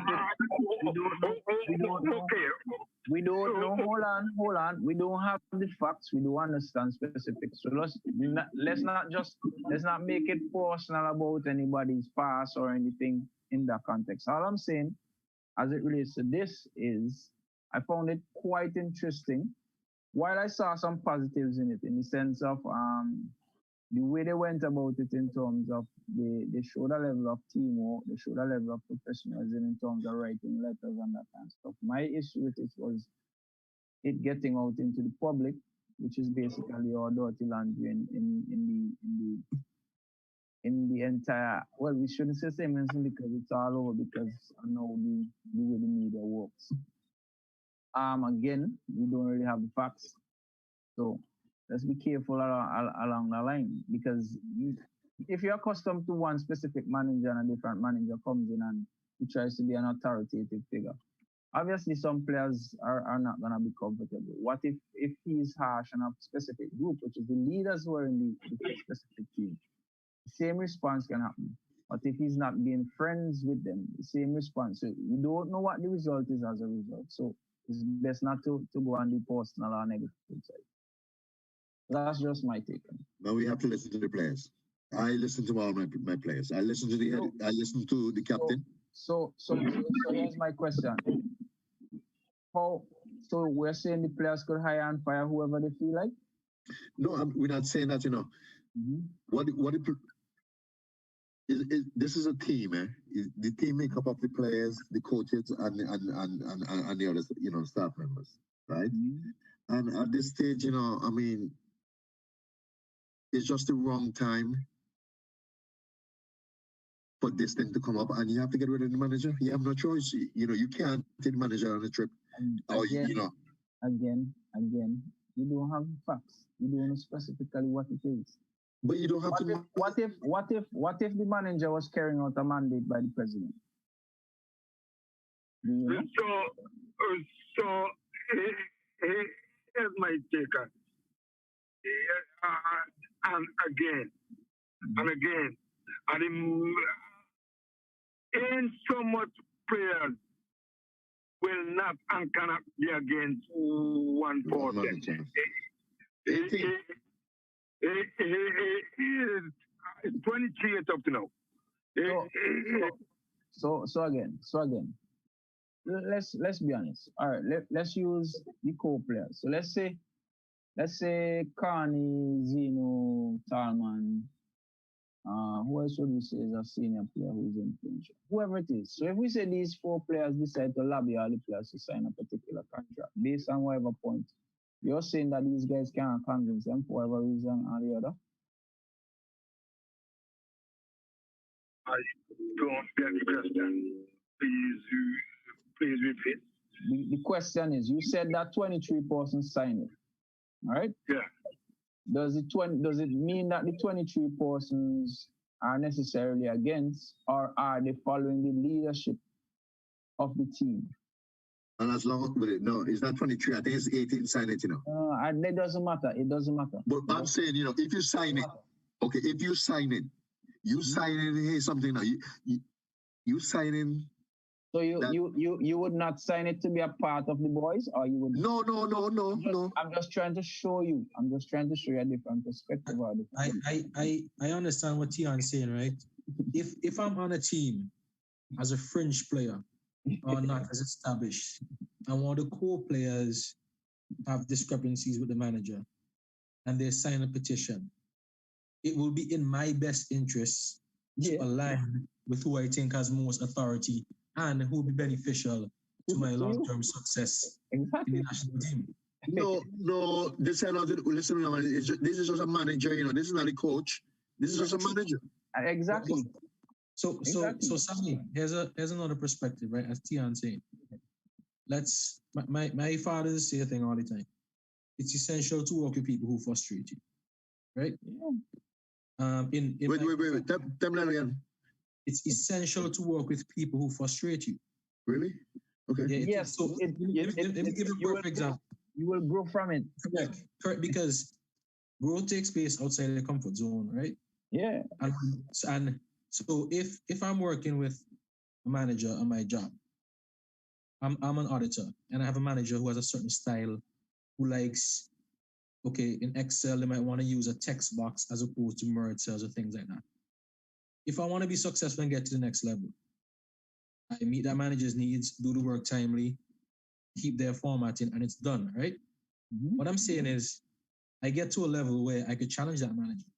So when something doesn't make sense, you do what makes sense, and you challenge them when you have enough cachet. So to say that is, Oh, as you said, it's just the manager, right? He's not that important. So if he's not that important, you should be able to navigate around him, or as they've written a letter here and express their issues with him, maybe that's an opportunity for him to self-reflect and do better next time. Or if he's not willing to meet them halfway, then he move on. So to say just get rid of the manager, that could send the wrong message too. Because it could tell the players that no, it could tell players if things don't go their way, they could just get rid of that person and blame one person and move on and have no accountability, because you're not supposed to just that's like quitting, right? Like if T and I don't see eye to eye, but we gotta work on a project. And I say we gotta work. Exactly. So part of growth is dealing with different personalities, meeting people halfway, and getting the job done. And again, we don't have the facts. Correct. I'm going to ask you a question now.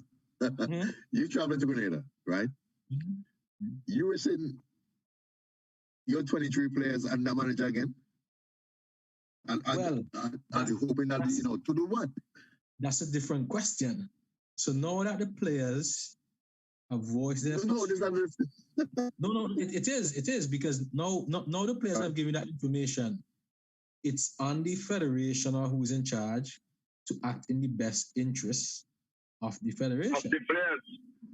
The federation. That place. Which part of the federation? Why? Is the team federation? So let me tell you something. I really believe, right? Is Mr. Mockery what Mr. Mockery won? Mr. Mockery, his assistants, and the team. And then one of the guys in the federation, the guys above him, they just have to, all they have to do is sign the checks. Who is the first person you call every night? Not the federation and the decisions they make and the lack of decisions they make. For example, a couple of weeks ago, Mr. Murphy should have been fired. Now it's the man, he didn't get fired. Now it's this week the players are disgruntled about the manager, so he should get fired. What next? So my point remains the same. Okay. So let's look at it from a player perspective. A particular player doesn't perform the way you like. What should we do? Should we get rid of them? No, put him on the bench. Okay. So you can't put the manager on the bench? No. We're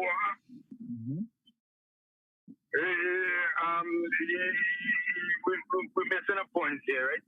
He is an interim manager, which means he's temporary. Yes, and so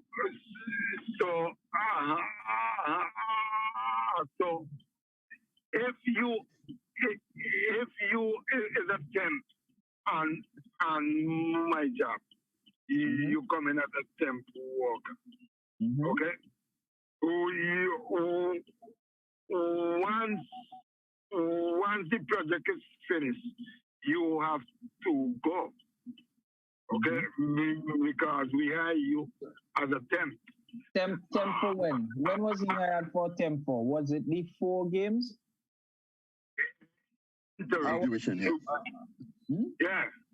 Yeah. Well, the games aren't finished yet. But there's a problem. The players are unsettled.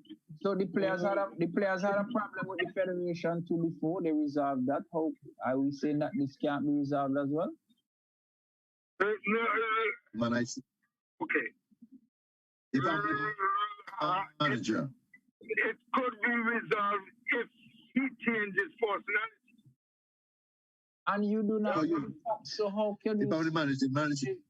How could you say change personality when you do not have the facts or the context? Okay. A few players get suspended again, and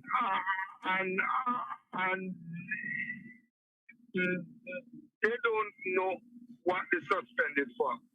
Okay. So, who is the person that write that report here? Who? Who is the person? It could have been the manager, it could have been the coach. I'm not sure. I don't have it. Okay. These players came on national radio and said they spoke to the coach, and the coach did not even know they were suspended.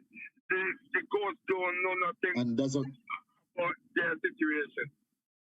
So, that's a big problem. so the coach is out of the question. Mhm. Okay, so That's a huge problem. so it comes down to one person, the manager. Yeah. Okay. So the manager. So you're saying the manager suspended the players, as in No. Whatever report he gave back to the federation. the federation suspend them as a result. Yeah. Okay. All right. But there's a protocol, man. From the manager to the head coach. No, You understand? general secretary. Then the manager can't go over the head coach. General secretary. Right. Both For the of manager. them. Both of them. Wait. report to the general secretary. So you're saying I'm the right my team, right? I'm trying to understand you guys. I'm the coach of the national team. Yeah. Right? Yeah. Something happened to my, with the manager. Mm-hmm. It's between me and the manager. I'm not going to the general secretary. For what? What is he going to do? We're talking two different things here. You are talking about reporting. I'm saying they report to the general secretary.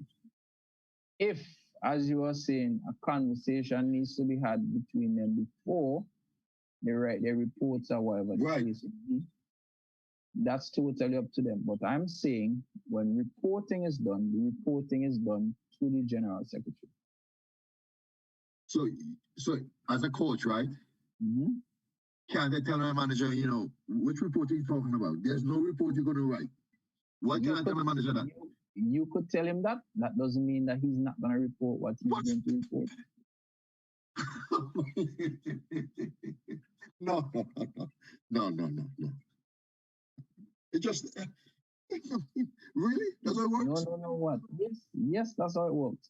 The manager is basically an extension of the federation administration. What's the function of what is the duties of a manager? Yeah, what are the main duties of a manager? Duties of a Obviously, manager. So yeah. Mm. So his task in my context is to put everything in place so that the coach and the players can perform. He has or should not have anything to do with the tactics or technical aspect of play. Right? He's there as more or less an observer and a provider of resources so that everybody could function. That's the general idea behind it. So documentation is generally responsible for that.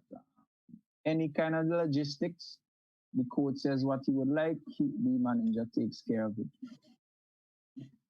But the other side, the manager also can recognize specific things that he thinks needs to change in order for the team to do well, and how he can do that is report to the general secretary.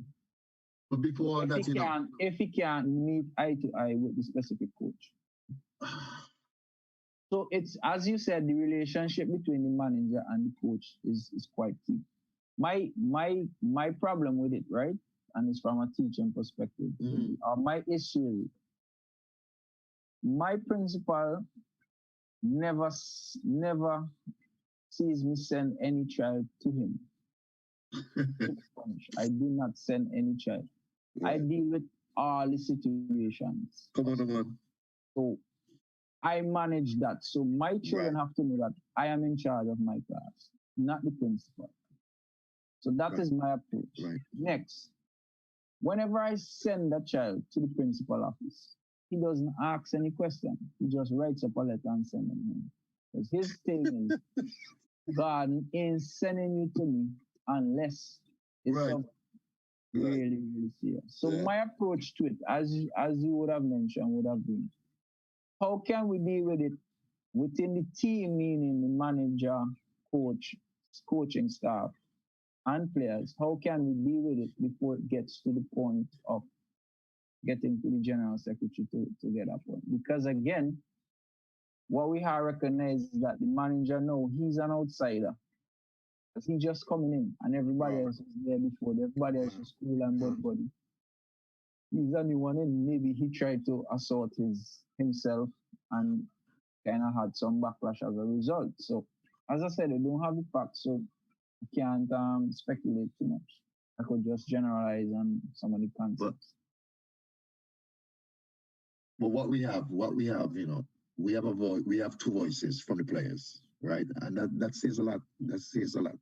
It's their word. You understand? So Yeah, and it's like Shane said, you know, we kind of in a very tricky place here, because the decision we make now sends a specific message, and we have to be clear with this message. So if we get rid of the manager, are we saying to the players that this can be done again, or you have the power to do this? And if it doesn't happen, how does the players respond? So we are at a kind of a point. no, Tian.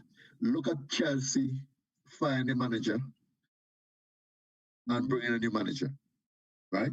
Okay. A lot of the players didn't like that, and why did they fire him? Are footballing reasons or or administrative reasons? When I say football, I mean technical, or is it administrative? Inability to function. So that's my point. That's my point right there. Yeah. We don't know what happened. Lampard was well, we know Lampard got fired because of lack of results. We know this. No, Lampard was letting some players out. He didn't give them a chance, and you know, I mean, this guy bring them in back and they produce it. It's always results. It's always about results. So, inability to perform and get results.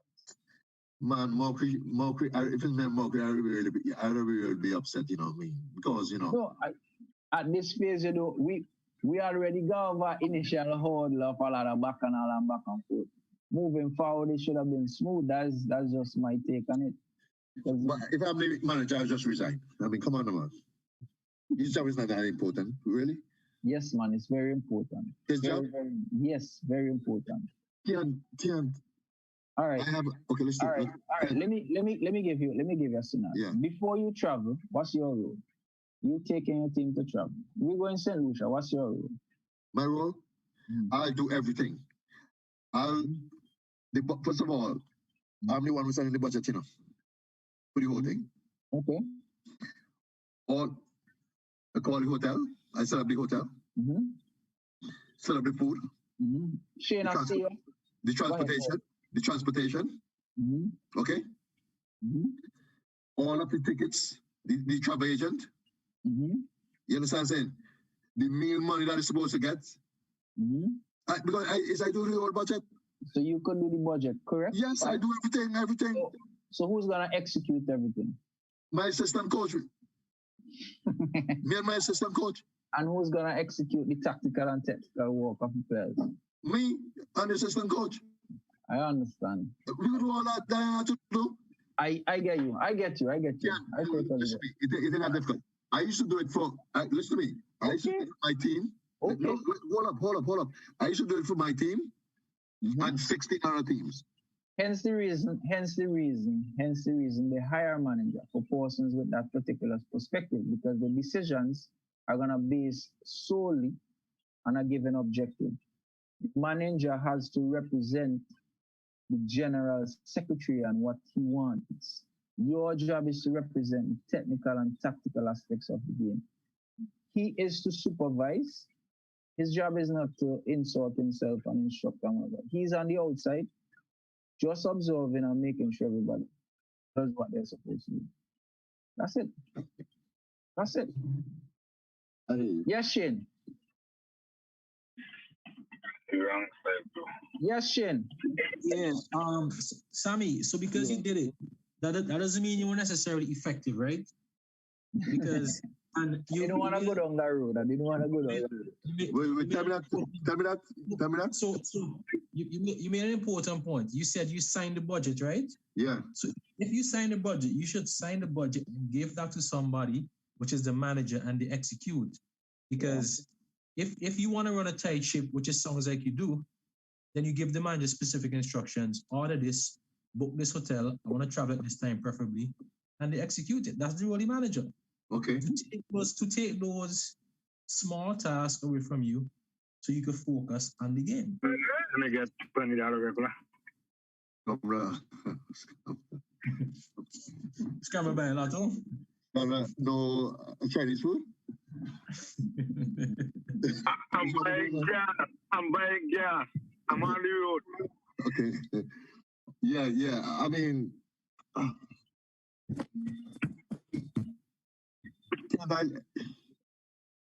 I like what Tian said, about the general secretary. He represented, I like that, that part I didn't really overlook. And I could understand where Tian coming from in that sense. Yeah. I could understand where Tian coming from in that sense, honestly. So think back to when you were a technical director and you send out a team to Well, travel. I was with a coach, Like, No, I know. I'm just saying. So you send out a team. When the report comes back from the coach, the outlook of the report is gonna be from a technical point of view. The manager's focus is gonna be administrative. Does he see disciplinary issues? Does he see timing? Or what does he observe that affects the actual execution and efficiency of the team and the coaching staff? He has to take a step back from everybody else and recognize what is Mr. Morky doing that helps the players, and how could I help him improve? What am I seeing? What am I observing? yeah. And not to impose himself, but rather to allow or to facilitate Mr. Morky's efficiency. That's my perspective on how. I understand that part. Yeah. I understand that. Yeah. I understand that. But that being said, Tian, Mm.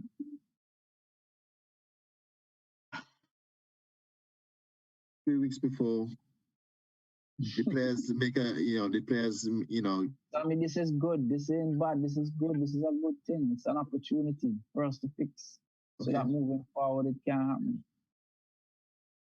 I don't see anything as threats. I always see things as opportunities to move fast and improve on. Okay. All right. So on the other side, I'm quite optimistic and hopeful for Hope International. I can't wait to see what they go and do and how they represent us. For real. So, my question with that, right? Mm. The second person in charge of Nemo. You have permission to leave the country? I don't think he's on the traveling party. Okay, I hope not. I don't think he's I hope a conflict of interest. I don't know if the games will be streamed. I will have to check with them. But I really wanted something, I mean, I really wanted that game last week to be played last Sunday with Hope. Mm-hmm. So I was thinking, I mean, just to see where we are now and just to see where Hope is and just to see where we are. And I was hoping that, I mean, Sardina there in the week and Jibba should probably, I heard they were supposed to play against Sardine as well, so I don't know what became of that. Really. So I heard that they were supposed to play Hope and then they were supposed to play Sardine. Because you need as much game as possible, man. You need everybody, both of them. Yeah, you need games, man. Some games before, but I actually set aside some time to actually go and watch that game, and then I was told it was postponed. So it would have been quite interesting. On the other hand, I heard that pre-traveling so far it's probably over 100,000. Wow. wait a minute. Wait. 130,000 so far without even leaving the country as yet. So this is quite interesting for going forward in the context. I'm looking at it in the sense we are playing for 20,000. But if we want to participate in this competition, it's over 130,000. So, but that money comes from where though? I mean, I can't tell you that. I didn't go into all of that. Okay. Wait. Before we leave, wait. Let's go back to the manager thing now. Yeah.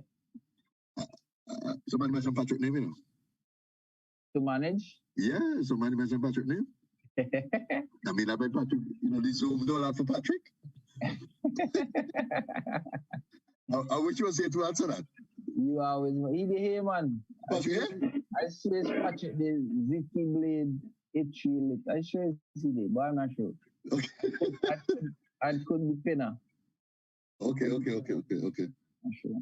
Yeah, go back to the stuff here. Yeah, but seriously, really would want to see those games. So hope.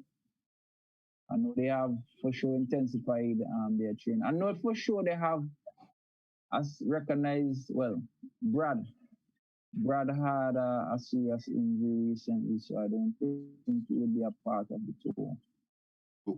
What I like about Hope, is the confidence, Why shouldn't they be?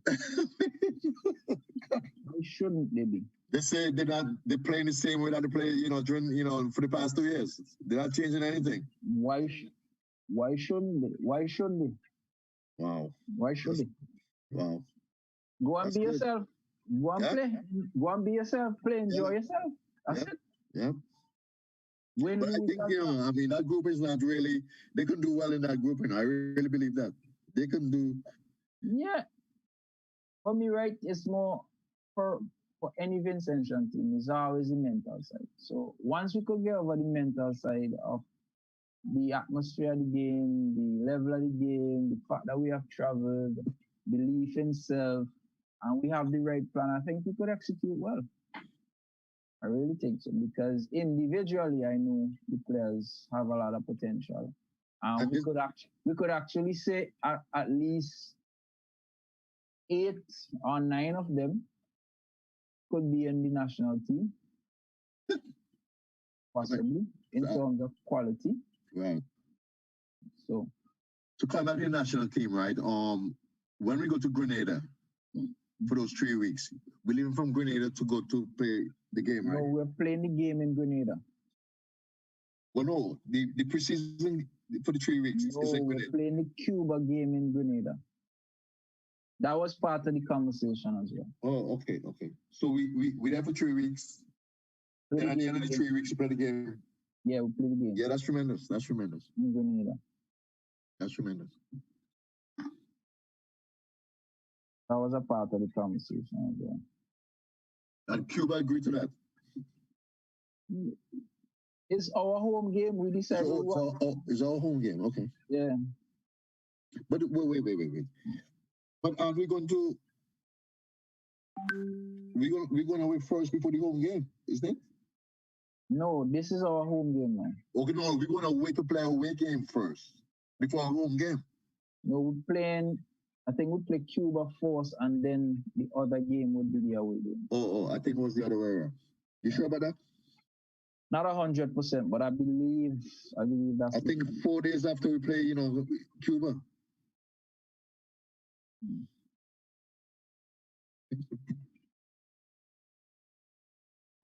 Yeah.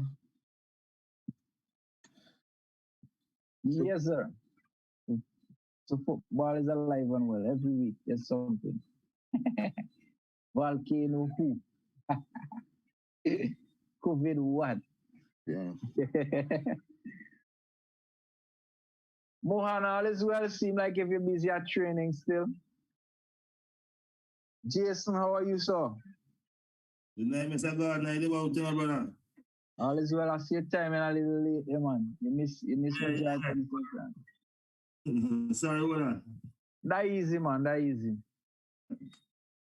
If we don't have any other comments, we could probably call it a night. Sammy holding me up late tonight again. Sorry, I mean, we have to go to the end. I mean, Yeah. it's just 10:30. I have SBS the mark, brother. Okay. Yeah.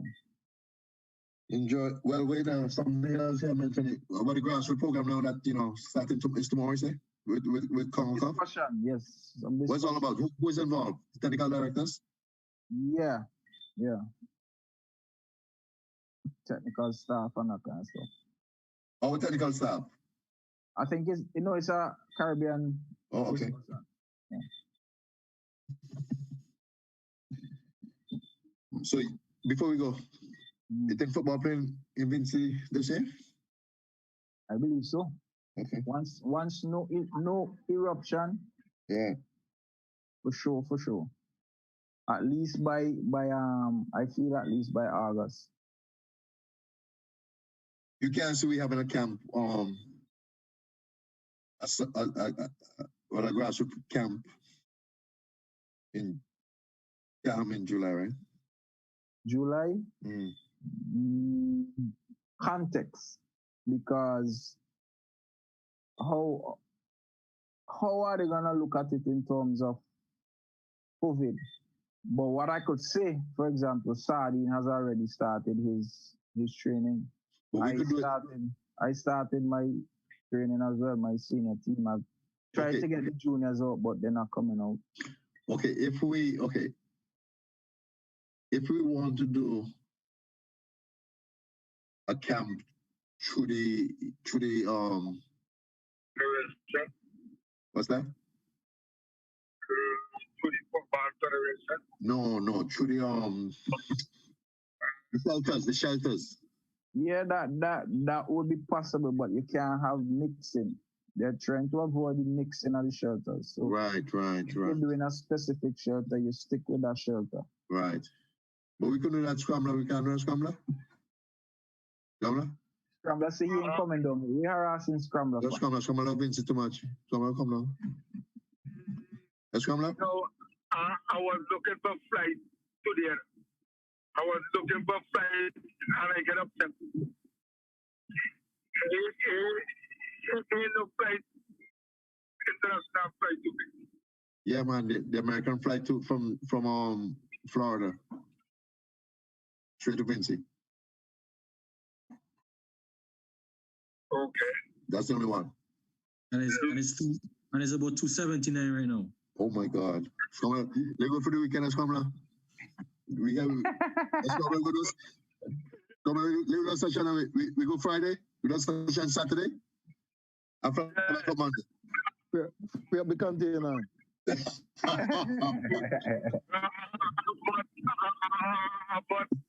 I'm focusing on my state containment, so it's like everything will have to finish first. But yeah, man, but 279 as a steel boy. Hey, the stuff with the container you start dry rotting from the ash. Man, no, yeah, get them out. No, Theon picking up his stuff. Theon busy, Theon too busy. Theon picking up stuff. I want to get it. They dry rotting. But I feel they go dry rotting by the time they're ready. Everything. Yeah. Man, when they have quality stuff, that ain't gonna happen. There's quality stuff, they're not cheap stuff. You understand? They're not cheap stuff. Come on.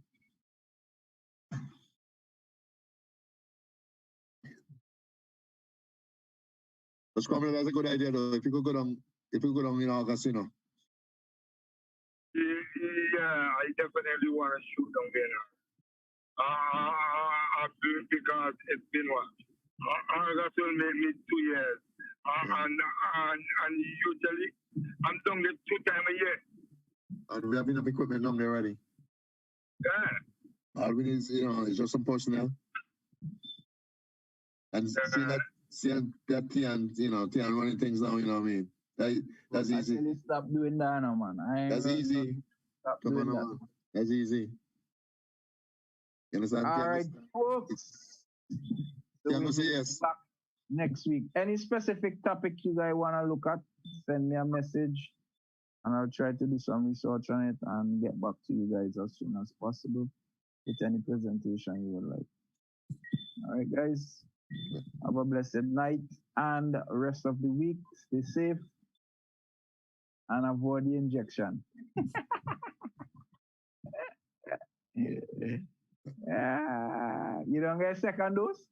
One. All right. Kids again. This time you start go back.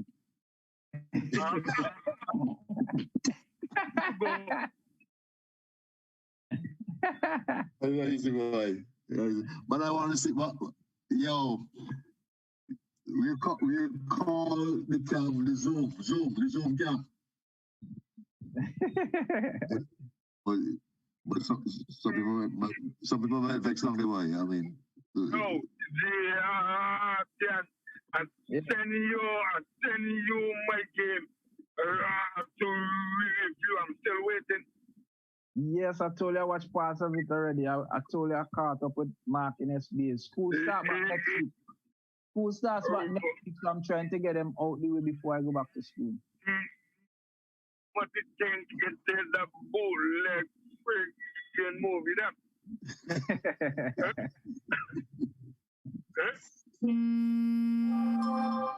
You guys lazy. All right, folks, we don't All right, guys, take care, man. All right. Cool. All right. I take it easy. Good night, everyone. All right. Bye, Vicky. Juan, Jason. Respect. Respect. Nice, sir.